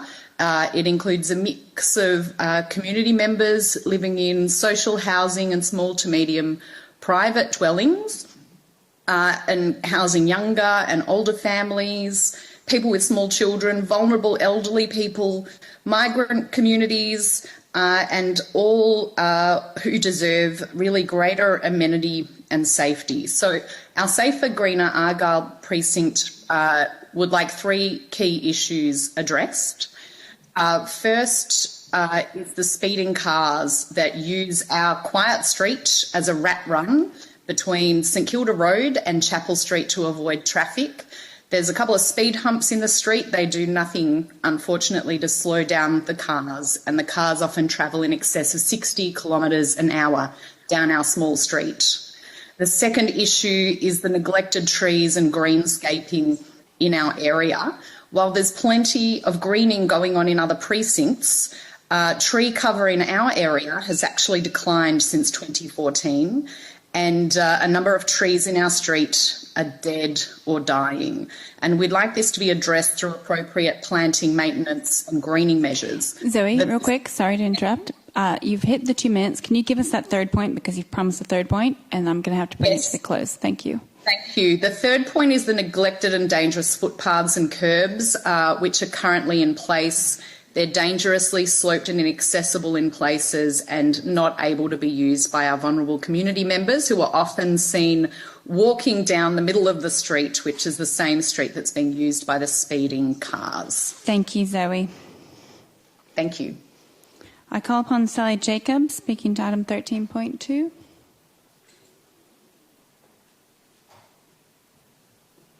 Hi, Sally. Hi. Name, suburb, and you have 2 minutes. Hi, thank you for the opportunity to speak. My name's Sally Jacobs and I live in South Melbourne. I would like to ask Council to vote in favour of limiting the rate increase to 2.8%, funded by the $10 million surplus. As we heard tonight, there's always going to be a requirement on Council to balance community needs and wants against the budget, and that's probably going to happen no matter what the budget is. But there are many residents who are facing cost of living pressures or having to make decisions about how they spend their disposable income. It would be hard for councillors to be unaware of these pressures that families are facing. Yesterday's interest rates flowed to residents and the headlines abound. Today in The Age, there was a headline that the interest rates on mortgage have more than doubled and people are now running down their savings. Council is able to fund this modest rates relief with the budget surplus and no loss of services, and given the current economic climate, this seems like a fair and balanced decision. Thank you. Thank you. I call upon Elizabeth Martin. Sorry, go ahead. Elizabeth Martinoff, speaking to item 13.2. Elizabeth, are you here? No, I'll come back. Maybe left the room. I call upon Betty Alex Luce. Sorry if I butchered that. Is there Betty? No, yes, different Betty. Oh, sorry, you're online. Thank you. Different Betty. All right, Betty online. Go ahead. Yes. Name, suburb, 2 minutes. Yes, Betty Alexopoulos Chirac, but I lived in South Melbourne for 11 years and I'm a current ratepayer in this city of Port Phillip. I'm just talking to a submission that's been put in relation to a proposal for Alexandra Street. We are requesting council budget in this financial year. Just very briefly, a number of residents of Alexandra Street have been concerned for years in regards to council's lack of support for this street and its residents. and we would like Council to budget a green canopy for this section of Alexandra Street. We say there's a disproportionate collection of rates from these residents. This street has numerous apartment blocks, which constitutes a windfall, we say, for the council regarding rates collection. But despite this rates windfall, the amenity, including open space and greening offered to the residents, we say is below the standard expected in almost any other part of the municipality. And we say this street is arguably the most poorly looked after street for the entire municipality. And we would like Council's expenditure program, which we say has favoured all areas save for East St Kilda. And we would like the Council to consider the lack of green canopy to the street, and we would like the budget to allocate funding for the planting of trees in the median section. I'll leave it at that. Thank you very much, Betty. All right, back to in person. I call upon Nancy Otis, speaking to item 13.2. Hi, Nancy. Name, suburb. My name's Nancy Otis, and I'm from Elwood. Thank you. I'm actually here to speak in favor of the fully allowed rate increase of 3.5%. What makes a difference to you when you walk out your door? It could be walking through your local park and noting the change of seasons, cycling, coming upon an unexpected piece of new public art, or even passing a construction site for new social housing and thinking how much this housing will improve people's lives. These small things create a synergy. They contribute to a sense of community, well-being, a sense of place. Right now, Council is deciding the amount of our rate increase for the coming year. The state allows a rise of 3.5%, but Council's considering only a 2.8%. Note that even a 3.5% increase is only half, or possibly less than half, the rate of expected inflation. So even this increase would not keep up with the costs of goods and services which Council uses. So we're already falling behind even with the 3.5%. By choosing the lower rate, a total of $11 million will go uncollected over 10 years, and the base for assessing further rate rises will be low. Yet by going with a maximum increase, the actual difference in annual rates is a mere $9 for a $750,000 property and goes up to an annual increase of $120 for a $10 million property. We're at a time when our physical infrastructure is aging and our cultural infrastructure is in need of renewal. The climate emergency declared by Council is in need of immediate Council action, which includes funding for new initiatives. Nancy, it's been 2 minutes. If you could have the final statement. Yes, 2 sentences.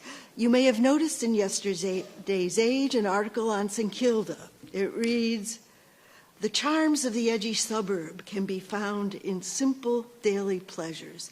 Let's fund these pleasures fully for all of Port Phillip. We need the 3.5 rate increase now." Thank you, Nancy. I call upon Jack Halliday, speaking to item 13.2.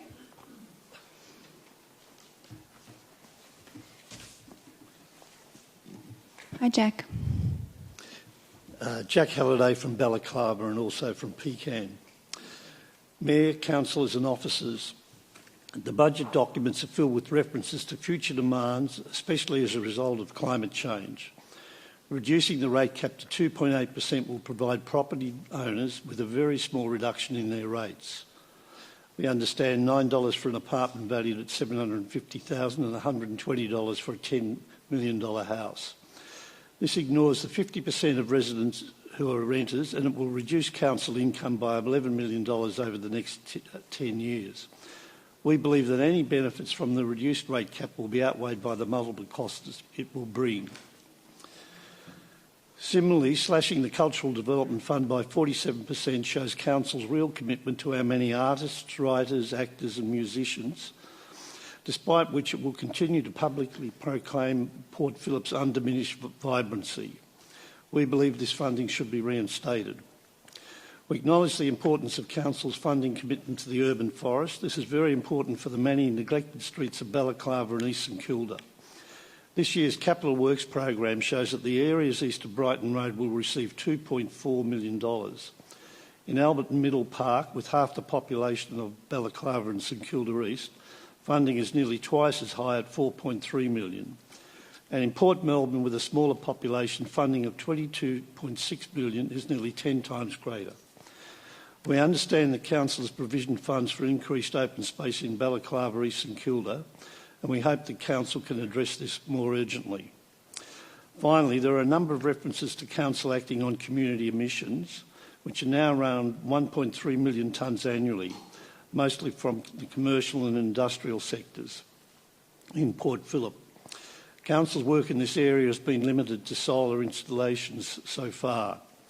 We think that in preparing the Climate Emergency Action Plan, it's essential that Council addresses this area systematically and develops a community emissions program which brings together solar and batteries, energy upgrades, especially for vulnerable households and commercial operators, community batteries, getting off gas, and green power access for renters and apartment dwellers.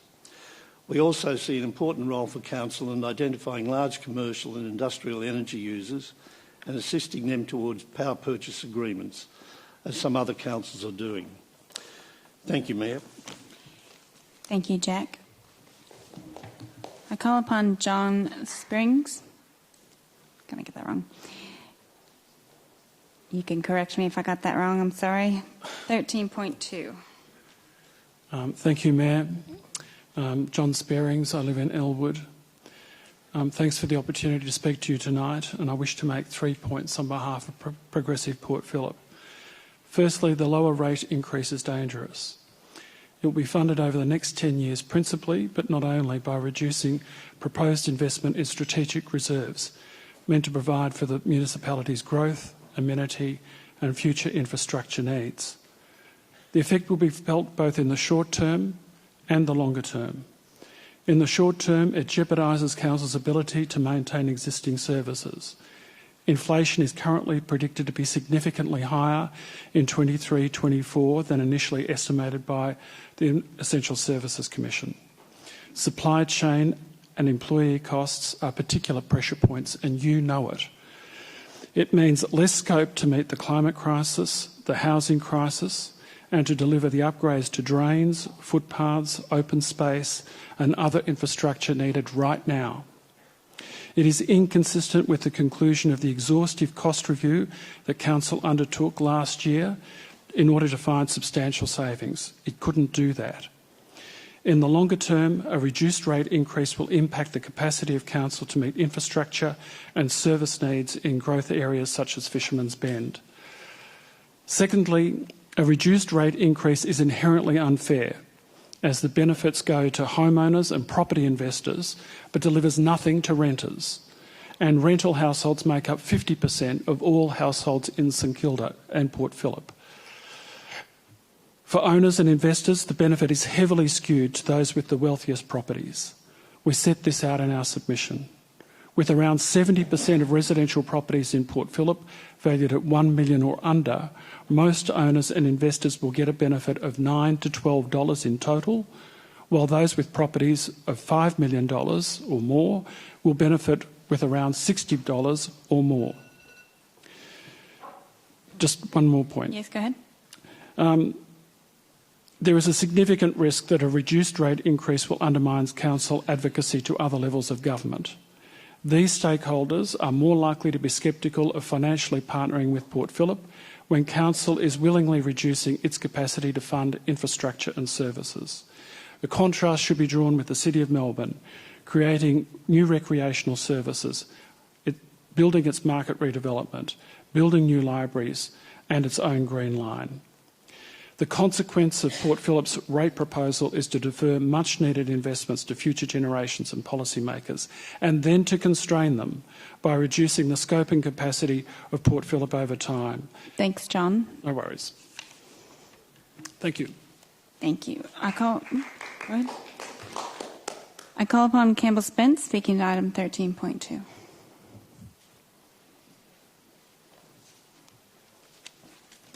Hi, Campbell. Hi, Mayor. Thank you. I'm Campbell Spence from Middle Park, resident there for 40 years. I represent more than 3,000 members, subscribers and followers, and I'm speaking tonight in support of the 2.8% rate rise rather than the 3.5%. We would have preferred a 0% rate rise, but we acknowledge that 2.8% provides modest rates relief without cutting services. ROP is not the recipient of any council grants, or we're not the beneficiary of any grants. We just want councillors to give back the $10 million surplus to residents as rates relief in these challenging economic times. We support the 2.8% rate rise because our community is hurting due to the cost of living crisis impacting young families, couples and single people.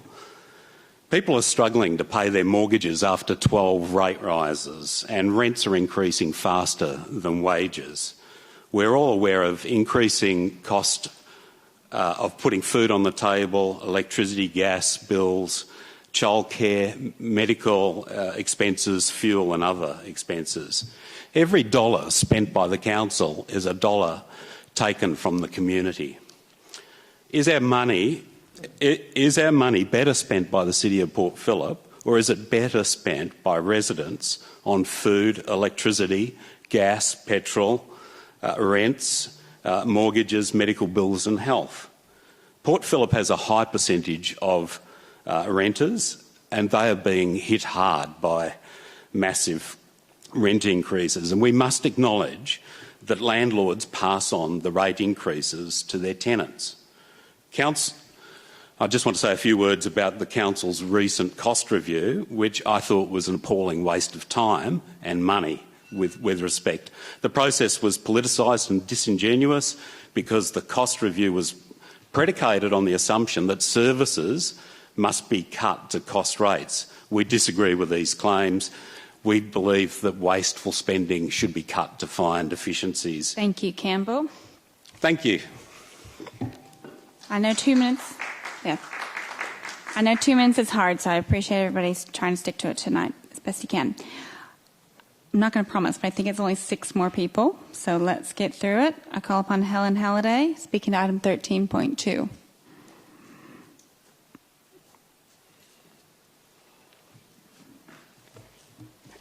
Thank you, Madam Mayor, councillors and officers. I have already sent an amended submission to you today, which does an analysis. Name and suburb. Oh, sorry, on holiday. Do apologise. And suburb? Suburb is Balaclava. Thank you. Okay. So, look, I just wanted to go through quickly the information that I provided and make a few key points. You have already heard from people in various areas, Argyle Street, Alexandra Street. You could also undoubtedly hear from Packington, Woodstock. All of those streets are struggling. They are struggling because the council does not invest enough in those areas. We started a process of analysis 3 years ago now, and we've gradually increased the amount of information that we can provide to our community. In year one, we discovered that, put my glasses on, Balaclava and St Kilda East had an expenditure of $179 per person, whereas Port Melbourne had an amount per head of $1,268. That was in 2021. In 2022, the amount was $248 in Balaclava, and Port Melbourne was $1,283. This current year, we've dropped. Instead of going ahead, we're going backwards. Our expenditure per head of population is proposed to be $117, Port Melbourne $1,260. The reason we chose Port Melbourne was because we're the lowest and they're the highest. The IPCC recommends greening and action by deep paving in urban areas. And this is what we are asking for. We are asking that the council pursues the action that it's done in each of the other areas. And I'll just run through the projects. Balaclava and East St Kilda since 2008 has received 7 WUSD projects. Port Melbourne has received at least 20 and many multiples of that within projects. Old Park and Middle Park, the poor suburbs, have received 18 projects and 11 since 2017. We want what they have. Thank you, Helen. Thank you. We'll go online now to Jan Crosser. Is Jan on? No, we don't have Jan. Okay. Will we come back? We haven't heard from her. Tried calling. Okay. Well, we'll see in the end. I'll move on to Rodney Mitchell. Rodney. Hi, Rodney.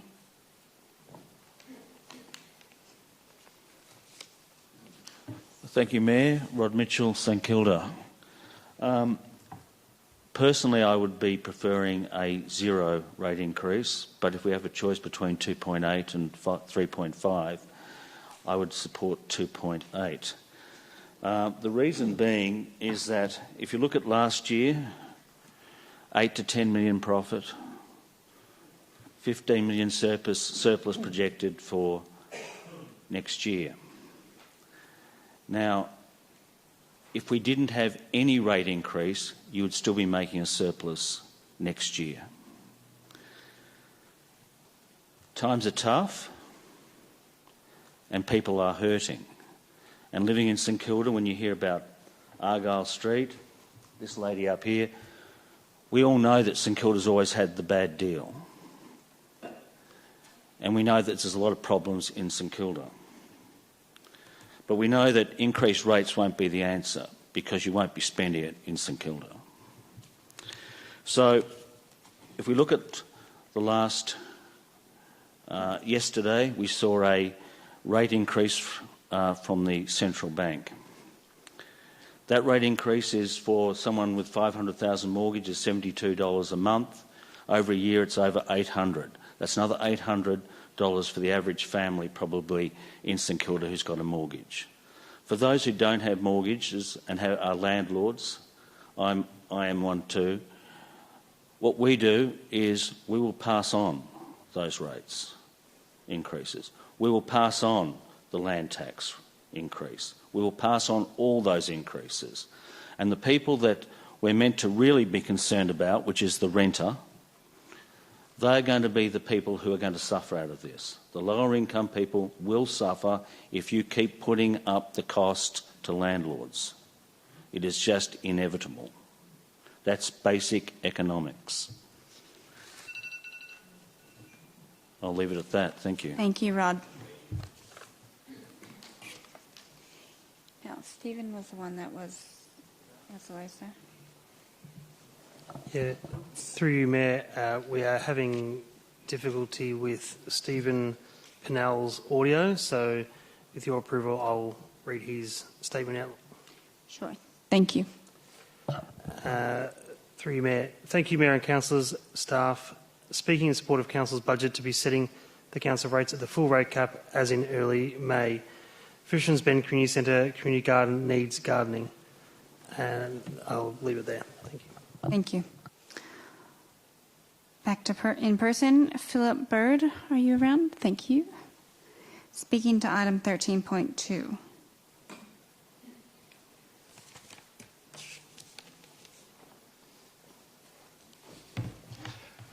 Good evening, Mayor and councillors. I'm here to talk about the budget, and there's two areas that I'd like to touch on.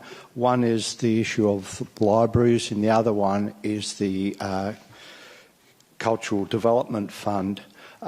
Like a lot of people, I'm disappointed that the St Kilda Library redevelopment has been turned into something else. Going through the budget papers, I've got a couple of questions, or perhaps I need clarification. In volume 1 of the budget on page 41, it talks about there being approximately $9 million spent over the next 4 years. And when you go down into, I beg your pardon, volume 2 and down into the libraries, there's only roughly operational funds of about 5.1 a year spent on the library, and capital of about 1.2, and of that, most of that is for book purchases. So I couldn't see where the $9 million mentioned was in any of the documents. I may have overlooked that, but I'd be interested. You have my email if I could hear back on that. In relation to the Cultural Development Fund, I think this...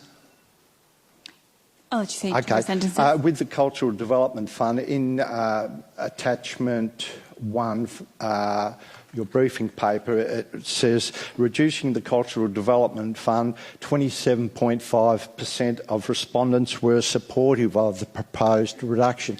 I think it would be more informative and accurate to say 64.9% of respondents don't support the cuts, and there are another 7.6 who are neutral on the matter, rather than just saying there's 27.5% who support the cuts. You know, 2/3 of people oppose the cuts, and I think it's important for the vibrancy strategy and the art strategy that the library... Thank you, Philip. Cultural Development Fund... Thank you. All right, the last person I have is Les Rosenblatt on my list. Is there anybody else before you start? You go ahead, take a seat. Go ahead, take a seat. Is there anybody else we've missed who's here tonight to speak? If not, you're the lucky last. Les? Thank you, Mayor, councillors. I just want to endorse what Nancy Otis... Sorry, name and suburb. I'm Les Rosenblatt from St Kilda. Thank you. Sorry about that. Okay. I just want to endorse what Nancy Otis, Jack Halliday and John Spearings have said about the amounts of money that will be saved by people with large properties, the minuscule amounts of money by this proposed rein-in on the ceiling that the state government allows, and I'm speaking in support of the full ceiling being applied by this council. I want to remind you of the fact that in our extremely densely populated city, where on average more than 5,000 persons live per each of its 20 or so square kilometres, more than 90% of all dwellings, I repeat, are not detached suburban type houses. More than 90% are not detached suburban type houses. They are instead medium and high density housing structures, and very largely amongst these, some 50% of the entirety of our households are tenanted by... This half of our populace will not benefit at all from the proposed rate reduction, which is effectively a profligate gratuity to the less than 10% of large propertied residential ratepayers, the landed gentry, if I may say so, of the city. Point of order, Madam Mayor. 49.3, error of fact. Thank you. I said... Asked him to... I said large property. Pause real quick, please. Large propertied residential ratepayers. Large property. A scant few crumbs might trickle down to and from the city's landlords, a few of whom, it is very fancifully asserted, might be ever so slightly moved to delay yet another rent increase. The proposed knee-jerk rein-in below the allowable ceiling needs to be opposed by all councillors of social conscience. It is alarmingly out of keeping with the more socially conscious spirit and letter of the current Victorian Local Government Act. And I'll finish by saying this. It will weaponise a severely antisocial neoliberal economic doctrine against most of the citizenry of the thank city. you. I'm going to ask you to wrap it up there, please. Good idea. All right. It's already been a long night, but we're going to keep going. So, yep, let's all remember to be respectful. This is a big job that we're doing here. All right, we're going to keep moving on to Councillor question time. Councillors, do you have any questions of the officers in general, not to any of the items on the agenda tonight? Councillor Martin? This is a general question. It's probably one I need to ask council officers to take on notice. One of these speakers was talking about the Ecocentre lease and talking about the council budget documents saying an up to 10-year lease, and they were requesting an up to 21-year lease. Can officers advise, or can we take on notice, what action would need to be taken if we wanted to change the lease tenure from 10 years to a different to a tenure other than 10, as currently defined in the draft budget papers? Do you want to answer that now, or are you going to take it on notice? I'll take it on notice. Okay, thank you. That would be under the item next time. Sorry, not just school you in front of everybody. Any other questions of general, not of an item tonight? We'll take questions of items at the items. Councillor Pearl, did you have one? That's in my script. No, I did have one which they're going to get some more information on, and I'll ask the other one during the budget report. Sure, thank you. On to sealing schedule. Councillors, we have no items for sealing on tonight's agenda. On to petitions and joint letters. We do have 3 petitions tonight, but no joint letters. The first one is 7.1. Petition to prioritise urgent upgrades to Port Melbourne Soccer Club facilities. Councillors, do we have any questions of the officers in relation to this item? Councillor Pearl. Yeah, thanks, Madam Mayor. Could officers provide an update on the upgrade project for the 2 pitches and the budget for those upgrades, please? Through you, Mayor. The upgrades for pitch 2 and pitch 3 are underway at the moment. Pitch 3 is due to start construction at the end of this calendar year, and pitch 2 is due to undertake construction at the end of next calendar year, avoiding the winter season for both those years. With regards to the budget allocated, there's $4 million allocated to the upgrades of pitch 2 and 3, 2.5 on pitch 3 and 1.5 on pitch 2. The spend on sports ground maintenance for the last 6 months for both those pitches too. So for pitch 1 has been $35,500 and for pitch 2 has been $39,900, and general maintenance on the pitches are around $11,000 annually. Thank you. Any further questions on the item? Councillor Crawford. So my understanding is that we've kind of had this programming of these ovals in this order for quite a while, and there has been consultation on that. Can I just clarify that? I think that when that might have taken place, we haven't. That this has been a fairly long time coming. That the design and the order in which we would do this. Dana, can you answer that again, please? Through you, Mayor. In November 2022, we undertook the first round of consultation on pitch 3, and yes, they have been in the budget in this order for a period of time, and that was the first time we went out to community on them at that point. CEO? Through you, Mayor. Both the ordering of those budgets have been included in the long-term financial plan, which has been in the council plan and budget set last year. And there was discussion at the council around that at the time around the ordering, and a conscious decision made around how to do it.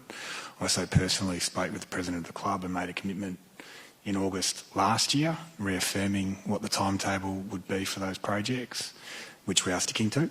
And I also made a range of commitments around other increased maintenance and investment in the facilities in the meantime, which we've also done. Thank you. Councillor Pearl, another question? Thanks, Madam Mayor. I have been down to Murphy's Reserve and seen the lights lit up like a Christmas tree across the field, and there being very few people on those fields compared to the soccer pitch. Is there any way that the soccer club can share the fields that are when they're unused in terms of the other fields in the reserve? And can you give us some rationale about why the petition response says no to that? Dana? Through you, Mayor, the allocations for all the other reserves are done on an annual basis, and the other reserves are allocated to other clubs. We can look into whether or not the other clubs are using their allocated times, but our understanding is that they are using them. Oh, Councillor Crawford, another question? Given the mention of Lagoon Reserve, is the fact that that hasn't been a sporting field putting extra pressure on down at JL Murphy Reserve at the moment, or it's different clubs that are kind of utilise? I don't know where the clubs from Lagoon Reserve ended up, but is that putting extra pressure on JL Murphy? Through you, Mayor, Lagoon Reserve was a soccer pitch, and so yes, the limited availability of soccer pitches and the growth in soccer, particularly in women and juniors, means that there's additional pressure on JL Murphy because of that. Thank you. Any further questions? I guess I'm just trying to clarify this from the officer's perspective. This is not unusual that all of our fields and facilities are experiencing great growth, and it is a challenge, and that we are trying to juggle growth and overuse and a whole lot of things. This is not just happening at JL Murphy, but is that happening at all of our various ovals, or limited ovals, I should say? We do have, through you, Mayor, we do have limited ovals and pitches across the city of Port Phillip. There's only 15 sports grounds across the city of Port Phillip. There is increased growth in participation, as I said before, in particular due to the increase in female and junior participation. Many of our grounds are at a point where they need upgrades, which means their carrying capacity is not as high as it could otherwise be. We've also just recently spoken to Parks Victoria at Albert Park Lake this week, and they're experiencing the same problems as well. CEO. Through you, Mayor, what I'd like to say is that we are, through our 10-year financial plan, we are planning for the renewal of those facilities, and it does, unfortunately, they can't all be done at once. We do need to make sure that there's enough fields available to continue to have continuity of provision of sporting access during the year, and so we have to try and sequence that. We also have delivery capability or capacity constraints as well. So we are trying to go through a methodical way. These are two of the priority pitches over the next couple of years. They'll be, I appreciate the desire to get them moving, and I understand the club wanting to get that done as soon as possible. We will deliver on the timetable that we've previously committed. Thank you. All right. If there's no further questions, I'm looking for someone to move this. All right. Councillor Pearl, seconded Councillor Bond. Councillor Pearl, would you like to speak to the item? I'll reserve. Thanks, Madam Mayor. Thank you. Councillor Bond. Thank you very much, Madam Mayor. You could almost combine this item with the Lagoon Reserve item, as they are so interconnected here tonight. I was a little surprised. It's a shame none of the speakers to Lagoon Reserve are still here. But I was a little surprised when one of them said that there's been a decrease in organised sport in our city, and I can let them know that nothing could be further from the truth. We've seen an explosion in women's sport, we've seen an explosion in junior sport, and we are under enormous pressure in our city for access to sports fields. And I've just written a little list here of what we intend to do in the next few years with regards to our sports fields. Pitch 3 is the synthetic pitch at JL Murphy plus lights on that field. Pitch 2 is a grass pitch at JL Murphy plus lights. We're going to do the baseball infield at JL Murphy plus lights. Lagoon Reserve, which is a grass pitch plus lights plus pavilion. We're building 4 netball courts at Aldersmith Reserve plus lights plus pavilion. Plus, I think in about 2 or 3 years' time, we've got the Peanut Farm Reserve, which is a grass pitch which needs redoing. We're fully aware that the wear and tear on a lot of our pitches is excessive, is beyond the capacity of a lot of these pitches at the moment. This particularly comes to the fore during the Grand Prix, when many sporting clubs in Albert Park lose access to their grounds at that particular time, some for up to 3 or 4 months, and they look to the City of Port Phillip to find alternate grounds for them. And we try and accommodate those clubs as best we can, but ultimately we're probably not able, with our current sporting field setup, able to cater for them. Which brings us to JL Murphy. The reason we are doing the synthetic pitch first is because it will have a higher carrying capacity than the grass pitch on pitch 2. So that when the grass pitch on pitch 2, the synthetic pitch on pitch 3 will cope with the traffic that's going to occur there when one of the pitches is closed. If we do that in the reverse order, if we do the grass pitch on 2 first, it will deteriorate when all the traffic is moved to that pitch whilst we do the synthetic pitch, and we'll have to come back and do that pitch 2 twice, which, you know, as one of the neoliberal councillors on this council, I don't find to be all that acceptable. We're happy to do things once. So, yeah, I know that doesn't suit one club down there. It does suit the other club down there, and you know, we do have to make tough decisions. It doesn't mean we're not sympathetic to your cause. We do know that, you know, that something needs to be done. I'm down there probably once a month walking all those pitches. I actually have walked through while training was going on and had a look around, and yeah, no one noticed me, but anyway, just wandered through, and I do that. I know with Peter Martin, we walk all our pitches every month from Elwood to Port Melbourne and St Kilda East. Every month we walk our pitches to look at their condition, report back to council if we see things that need doing. And I've got a phone full of photos of pitch 2, pitch 3, pitch 1, Northport Oval, and all the works that need to happen in these areas, which I do feed back to officers and say, hey, can we look at this? Peanut Farm, Elwood, and I know Councillor Martin has exactly the same on his phone. So, you know, we do care about sporting clubs. We do care about all sports in our city. We are struggling to catch up to this explosion in women's sport, junior sport, and, quite frankly, overuse of our existing pitches. So, but we do have a plan to deal with this over the next couple of years. There's going to be a massive investment in sport in this city over the next few years. It's not going to please everyone. I know the dog walkers are probably sitting at home now saying, you know, we're going to declare war on council because we don't want another pitch there. But that pitch is going to be needed in this city in about 2 or 3 years' time, just because of the growth. When we have to start shuffling more teams around, we have enough trouble now finding places for people to train when we're trying to rest pitches and repair pitches, and it's an almost impossible task for our officers because someone has to miss out at some point in time because we just don't have enough sporting fields.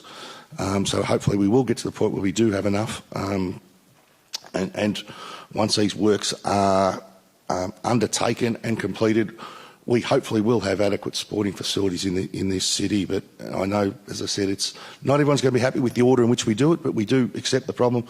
We have recognised the problem. We are going about doing the works in a planned, scheduled manner so that sport can continue whilst we do these works, and we'll do our best to shuffle things around, and we won't always get it right, but you know, we're not ignoring these clubs. We have got the money there. We are planning to do the works, and yeah, we'll just get on and try and do that next year in the budget as best we can.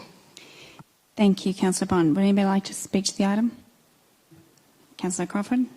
We acknowledge the issues and the growth. It's happening at all parts of our municipality, and we are really trying to meet these challenges. I would use this opportunity to advocate to other levels of government that we really need extend a sporting oval and facility in the Fisherman's Bend as this growth occurs. So I would put that out there on the public record. We would love your help in getting that sporting ground up and happening much faster than it's going.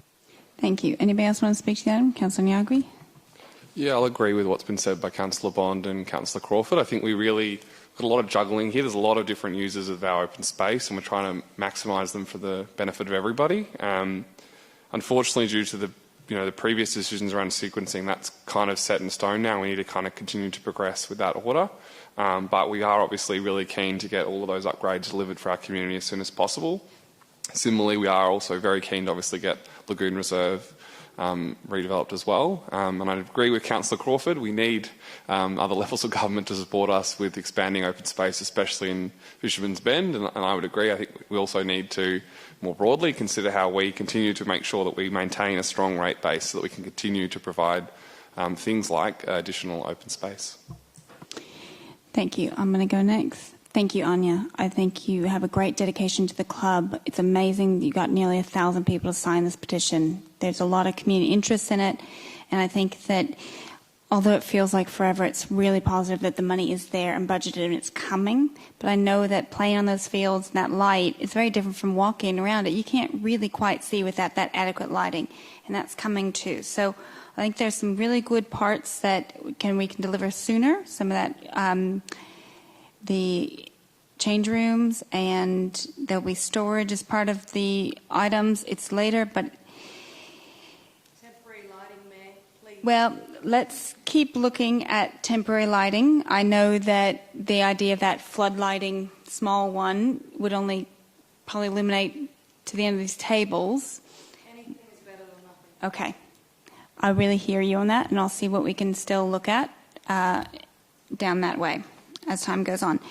It's been rainy, and this is really hard on our field, so it's better than having no rain, but we have too much rain, and the drainage is something that we have to take up the entire pitch to fix and do properly in that area. So we are committed to it, and I think that we're working well with the club trying to make sure that the updates are coming, but time has to get through the time.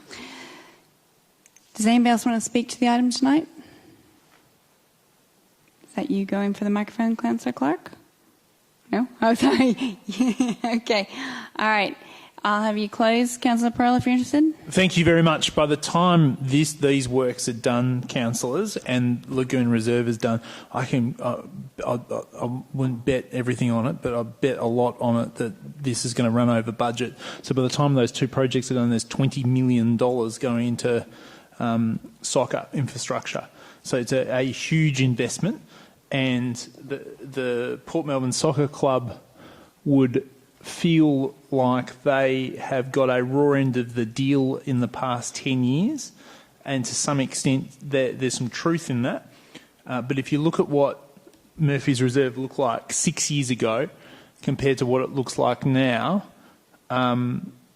this council has invested substantially in that reserve and is continuing to do so, and there's still a lot more work to do. But by the time these works are done, it looks like a completely different place than compared to what it did 5 or 6 years ago. And even on the last budget conversation, it was almost nice to have someone from St Kilda saying they're getting a raw deal, because historically that's never happened on this council, and Port Melbourne did get a disproportionate amount of funding in the past 5 or 6 years. That's true, because it deserved it. It had been completely underinvested in for 2 or 3 decades. And these upgrades, they're not the final part of it, but they're a big part of completing the work that was started 6 or 7 years ago.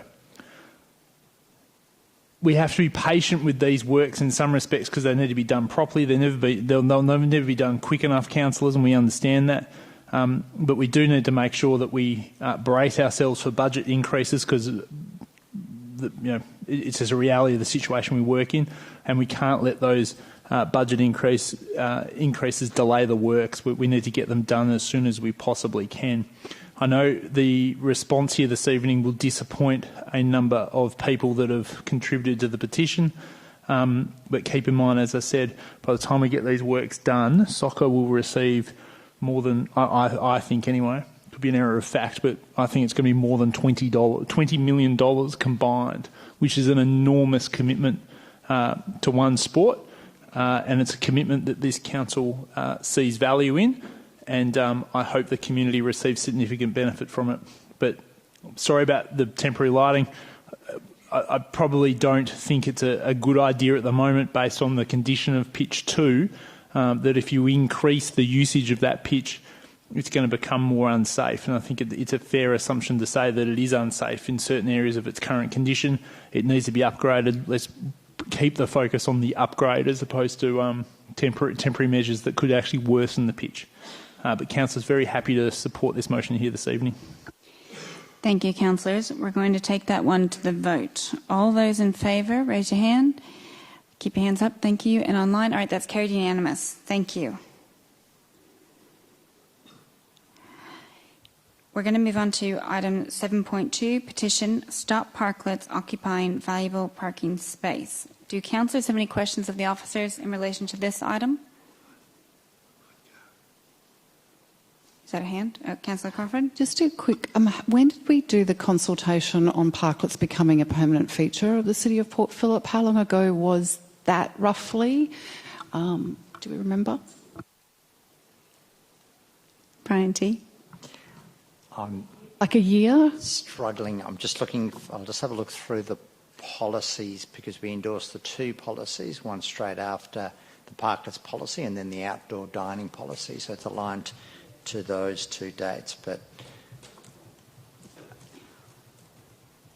All right. Any further questions? Otherwise, I'm looking for a mover of this item or something else. Sorry. Oh, I have to note that Councillor Pearl's left the room. Is that for the public record? 8:19. Okay. Do I have a move for this item or something else? Councillor Martin to move. Oh, sorry. Oh, you had a question? Sorry, did I miss? Okay. Let's hold off on moving. Another question. Thank you, Mayor. When one of the speakers spoke about 5 car spaces in a continuous bay of car spaces being used for a parklet, the speaker raised the question that that all the neighbouring shop owners would be asked if they're to give permission to turn the parking bays into a parklet, and she said that they weren't asked the question. So I just want to raise a question to council officers that there was was this maybe overlooked, or was this person actually, or the shop owner actually asked permission to use that car space for a parklet? We'll have to take that one on notice, I believe, or do you have an answer? No, thank you. Okay. Through you, Mayor, I can. You can. Confirm in answer to the previous question that the outdoor policy was in November 22, was when that policy was adopted, so the engagement would have been part of that. I'm also advised that the parking space that was identified by the speaker this evening was not in front of the directly in front of the I think it was 6 parking bays that were removed. So as part of that, their permission was not required, and this is as per the guidelines.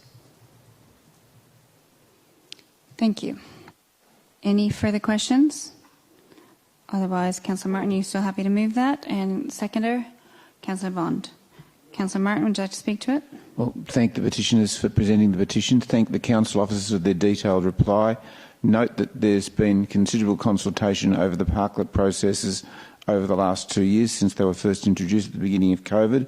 And I know that There's probably been more discussion about the Ormond Road precinct than any other precinct. And as we see from the officer's report, there have been significant changes in the way the parklets have been allocated in the Ormond Road area, and significant changes to parking in neighbouring streets as well, in an effort to make sure that both the parklet program has been implemented effectively with the minimum impact on those people who believe they've been adversely affected.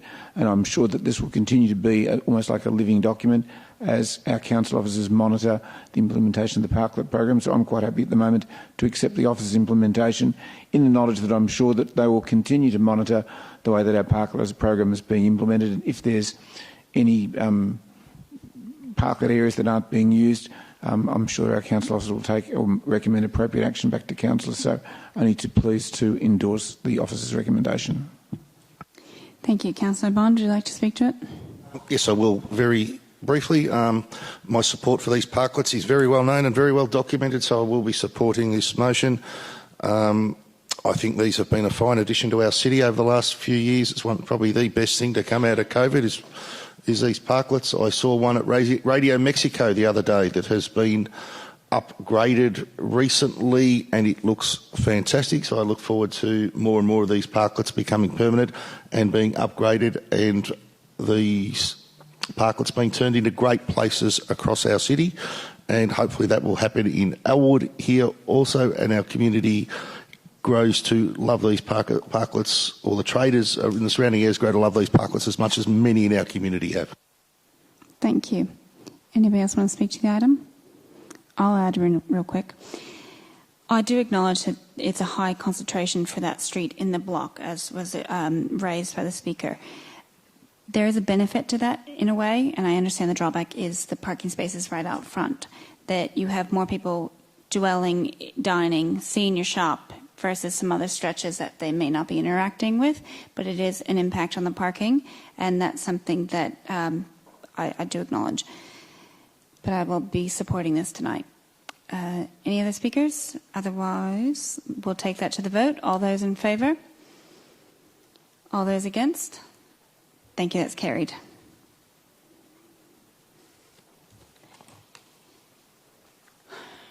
The last petition, 7.3, is a petition to stop current plans to redevelop Lagoon Reserve. Councillors, do we have any questions of the officers? Councillor Crawford? Just wondering about the timeline for kind of going out on is it either the next consultation to community, or I guess the next sort of step where there will be opportunity for the community to feed in? Through you, Mayor. Sorry, Dana, go ahead. Competition. Through you, Mayor.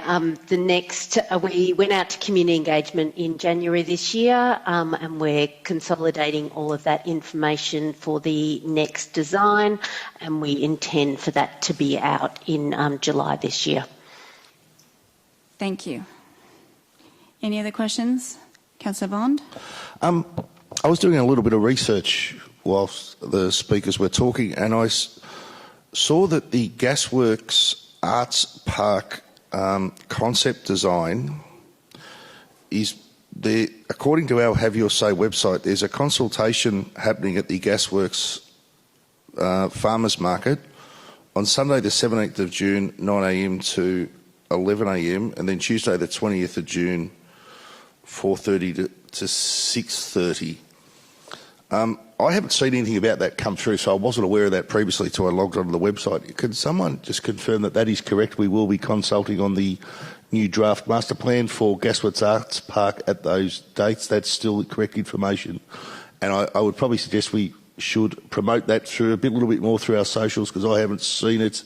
And it would be good for all the people who currently walk their dogs at Lagoon Reserve who are concerned about the current state of Gasworks to know that we are doing something there also. More money we're spending as a council on that area. Dana, are you able to confirm that? Yeah, through you, Mayor. The consultation is on the playground design. The full park design will come. The consultation on that will be later this year. I think that's due for August at this point.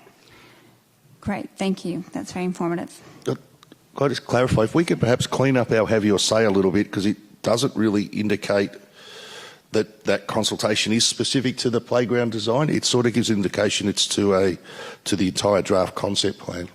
Great, good feedback to look at it again. Thank you. Any other questions? Otherwise, I'm looking for a mover of this 7.3. That's Councillor Bond. A seconder? Councillor Crawford.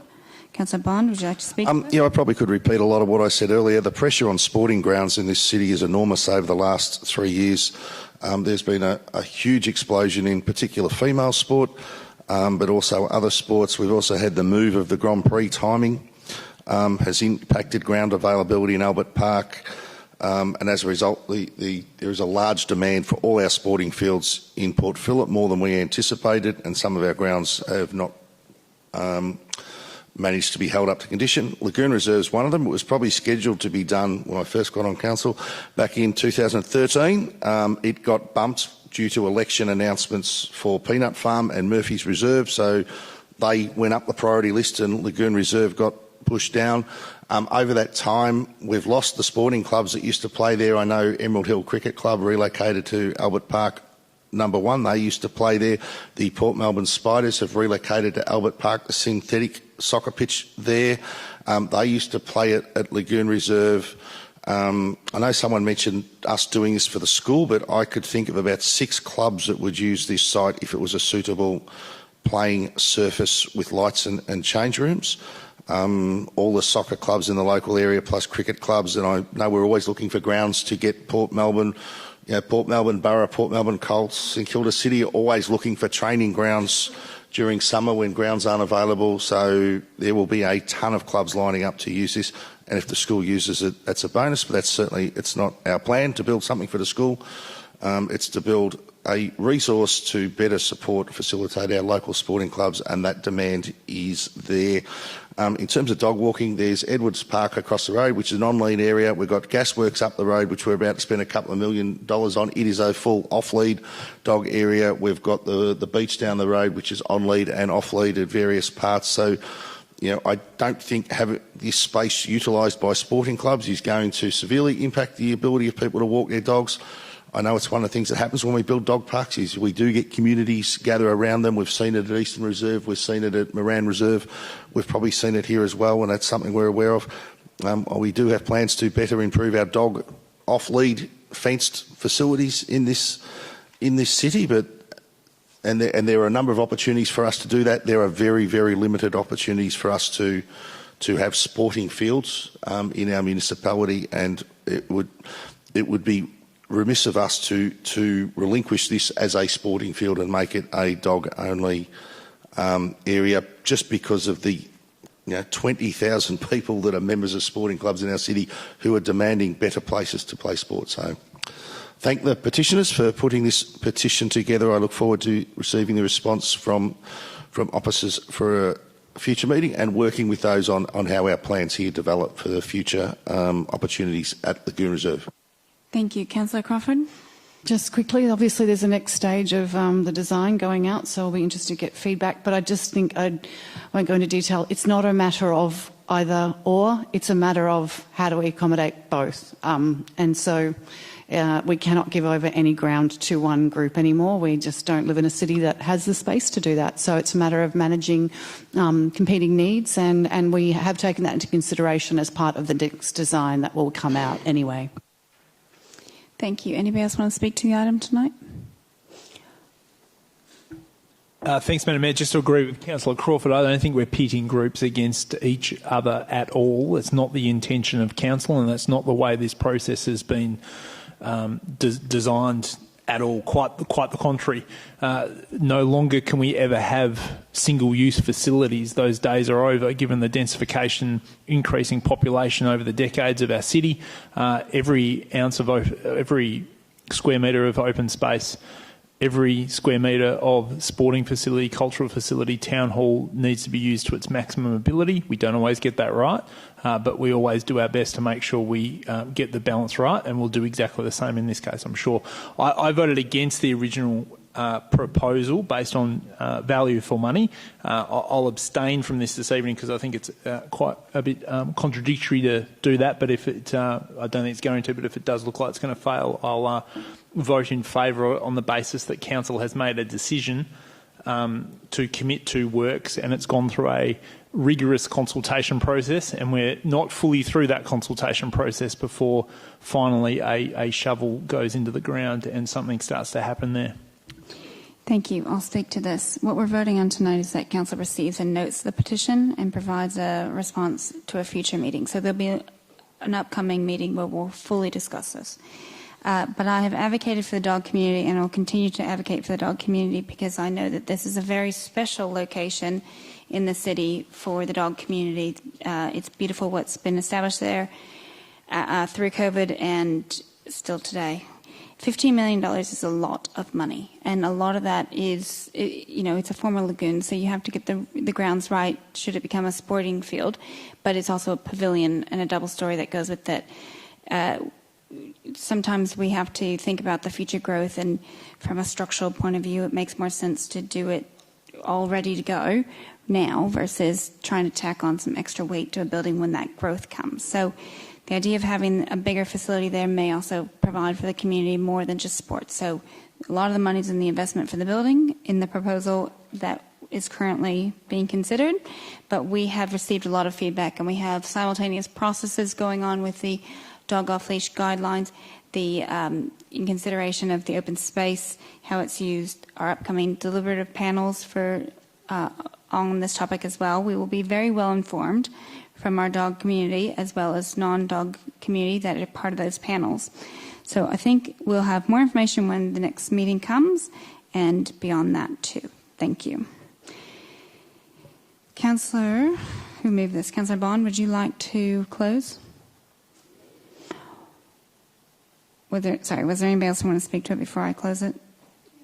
Okay, sorry. We'll go back. Councillor Sirikoff. Yeah, I'd like to make a quick comment. I'm really welcoming of this Lagoon Reserve being both used for sport and for dog walkers, notably because for the dog walkers, it's in an area where we don't have a high concentration of surrounding residents. And that's a really good thing because then you don't have any impact on dogs barking early in the morning or late in the afternoon and disturbing residents, unlike in some other areas where we do have an issue that we have to address. So I'm really welcoming of this combination here and to reduce any impacts on neighbouring properties. Thank you. Thank you. One last call for anybody speaking to the item. Otherwise, we'll take that to the vote. You ready? All those in favour, hands up. All those against? Anyone abstaining? All right, it's carried. Okay, thank you. That's the end of the petitions. We'll now move on to the presentation of reports. The first one is 8.1, presentation of CEO report, issue 96. Councillors, are there any questions of the officers in relation to the report? Councillor Martin. Thank you, Mayor. One of the speakers in public question time made a comment about the success indicators on the finance and project management section, suggesting, I think the inference was that this council's not fantastic at project management. That's not my understanding of why the indicators are the way they are. Perhaps the CEO could just clarify, if that person is still online, as to why those indicators aren't quite where we'd like. And my understanding is that the matters are mainly beyond anything beyond council's control. Through you, Mayor, and thank you, Councillor, for the question and acknowledging the highlight made by the community member during the meeting as well. Suffice to say, we would like to be delivering much closer to 100% of our projects. It's unlikely to happen even in a great year. There's always things that go on in the portfolio that are unexpected, things outside of our control. But we have historically been higher than where we're sitting at the moment, which is around 70%, and we do try and target upwards of 80%. During COVID, there's been a lot of things happening externally in the environment. Supply chains have been impacted by the war in Iraq, as well as, the war in Ukraine, as well as still seeing the after effects of COVID. So things that used to take, a couple of months or a month to get access to are now taking 6 months, whether that be steel or specialist construction materials. There is a lot of construction going on locally as well. There's been disruption in the building industry, and there is a high level of competition for project managers and engineers and other specialists involved in the design, delivery and management of these kind of works. Where all sectors are seeing high levels of turnover as well, not just the City of Port Phillip. There's a hot labour market, which all makes it very difficult for these projects which run over multiple years to have the continuity they need to succeed. There are things that we can do internally, and we are continuously looking to improve our project management practices and governance, and that will continue to be a focus for us next year. In terms of the variance of the operating budget adjusted for council approved expenditure, I note, look, we have a range there of -1% to +3%, and it's sitting outside of that because it's a 17% positive situation. Now, look, there's a range of factors associated with that. We've talked about that previously in terms of unexpected revenue from parking and unexpected revenue from interest income. I think that's relatively a fairly good news story in terms of the financial performance of council and its strength, as opposed to a negative one, but because it's with outside the range, even though it's a positive thing, it gets a red mark here. Thank you. Any other questions on the CEO report? Councillor Sirikoff. Thank you, Mayor. I'm interested in asking officers a question around the snapshot of sustainable Port Phillip indicators, notably around the curbside collection waste diverted from a landfill now will continue to be at 39%. I'd just like to have if council officers can provide a breakdown of that 39%, such that how much of it is waste to landfill, and how much of this is due to FOGO as opposed to the regular recycle bin collection, such as glass and cardboard collection and any other recycling materials. Lachlan Johnson. Through you, Mayor, and thank you, Councillor, for your question. So, as you point out, the CEO report notes that we've had a diversion from landfill rate of 39%. Prior to the rollout of the FOGO service to single unit dwellings and the many of the communal hubs that have been now deployed, we were sitting at about 32 to 33%. In terms of the April results, so approximately 1,300 tonnes was sent to landfill. About 200 tonnes of material was FOGO and was collected and diverted away from the landfill stream. Recycling constituted about 600 tonnes, so approximately half the volume that was sent to landfill. Of that 600 tonnes, an additional 5 tonnes was glass, 10 tonnes was cardboard, and the remaining 650 tonnes were plastics and metals. Thank you for that. I think it's a really good outcome that we're progressing and diverting waste to landfill. Thank you. Thank you. Any further questions on the CEO report? If not, I'm looking for a mover of the item or something else. Councillor Martin to move. Councillor Pearl to second. Councillor Martin, would you like to speak to it?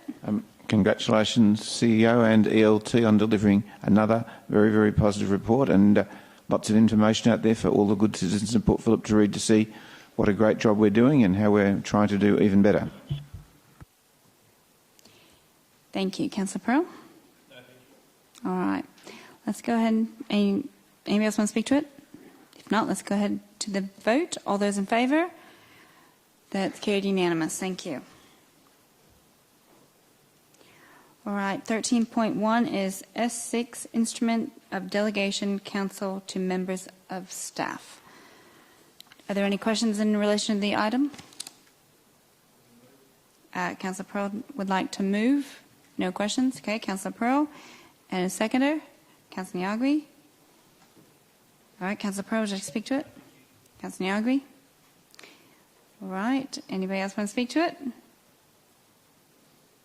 Obviously, it's a very important document, but we're all very comfortable with it, apparently. So that's good. Let's go to the vote. All those in favour? That's carried unanimous. Thank you. Last report, on to 13.2, Draft Council Plan 21 to 31, Year 3. This is the draft feedback, hearing of the feedback. So, any questions? Would you like to take on behalf of the people you heard tonight or your own? Councillor Pearl?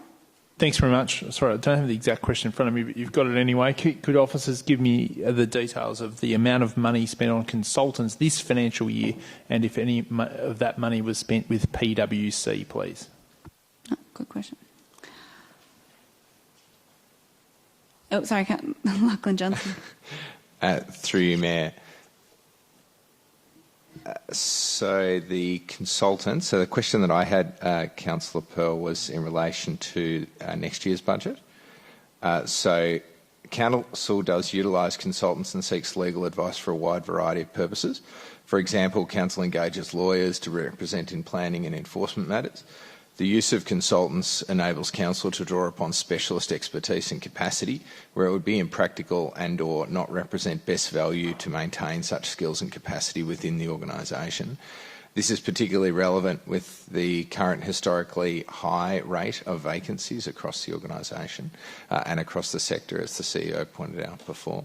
The draft 23-24 budget includes $3.8 million for the procuring of consultants and for the provision of legal advice. The 23-24 draft portfolio includes many projects that require the engagement of specialist consultants such as architects, IT experts, specialist engineers, etc. Approximately $4.8 million of that draft portfolio is budgeted for the procurement of such specialist advice. With regards to the question on PwC, so Council has not engaged PwC in the last 3 years. Prior to this, PwC were Council's nominated internal auditors, but since then Council utilises Pitcher Partners for internal audit and assurance program. Thank you. Any other questions of officers? No? Okay. Let's go ahead and take it to the vote. All those in favour? Did we do that correctly? No, did we move it? We didn't move it, sorry. No, I have written down who wrote the questions and I confused myself, sorry. Who would like to move this or something else? All right, we're getting there. Getting there, let's hold on, everyone. Councillor Bond, and a seconder? Councillor Crawford, thank you. Councillor Bond, you don't want to speak to it? Nope. Councillor Crawford? Thank you to the many community members that came and gave up their time and giving us their feedback, as well as the ones that have emailed it during this process. Thank you. Any other speakers? Great. We've listened to many submissions tonight. We've received many through the email channels, etc. Our community is very engaged. I know there's a lot of people passionate about what they've been asking for, and there may be other ways we can look at delivering it, whether it's this year through other policies and programs or in future years. We're very receptive. Thank you again. Let's put that to the vote. All those in favour? That's carried unanimous. Thank you. All right. Notice of motion. We've already said that we have deferred the notice of motion to a future date. Thank you. And do I have to read that more? No. And then item 15, reports by councillor delegates. Councillors, do you have any reports by councillor delegates? Councillor Nyaguy? Thank you, Mayor. I just wanted to report quickly to the community that I had the pleasure of attending the MAV planning and land use training a couple of weeks ago. It was very valuable and I think it will help me to be a better participant in planning decisions going forward. Thank you. Councillor Crawford? I just wanted to put on record, as a ward councillor for Canal, that our local historian Isaac Herman just released a book with about two women, Agnes and Geraldine, who pursued Elwood's elusive diamonds. So when they mined for black coal at Red Bluff, which is now Point Ormond. It's called Enchanted Below the Bluff, or Beneath the Bluff. So I think we should get a copy for our library. But that's a really significant part in our history and a very interesting part to our history. So I just wanted to put that out there, that it exists and it's out there, and we should all check it out. Thank you. Any other delegates? Thank you. We have no urgent items of business and we have no confidential matters. So being no further business, I declare the meeting closed. Thank you, everyone.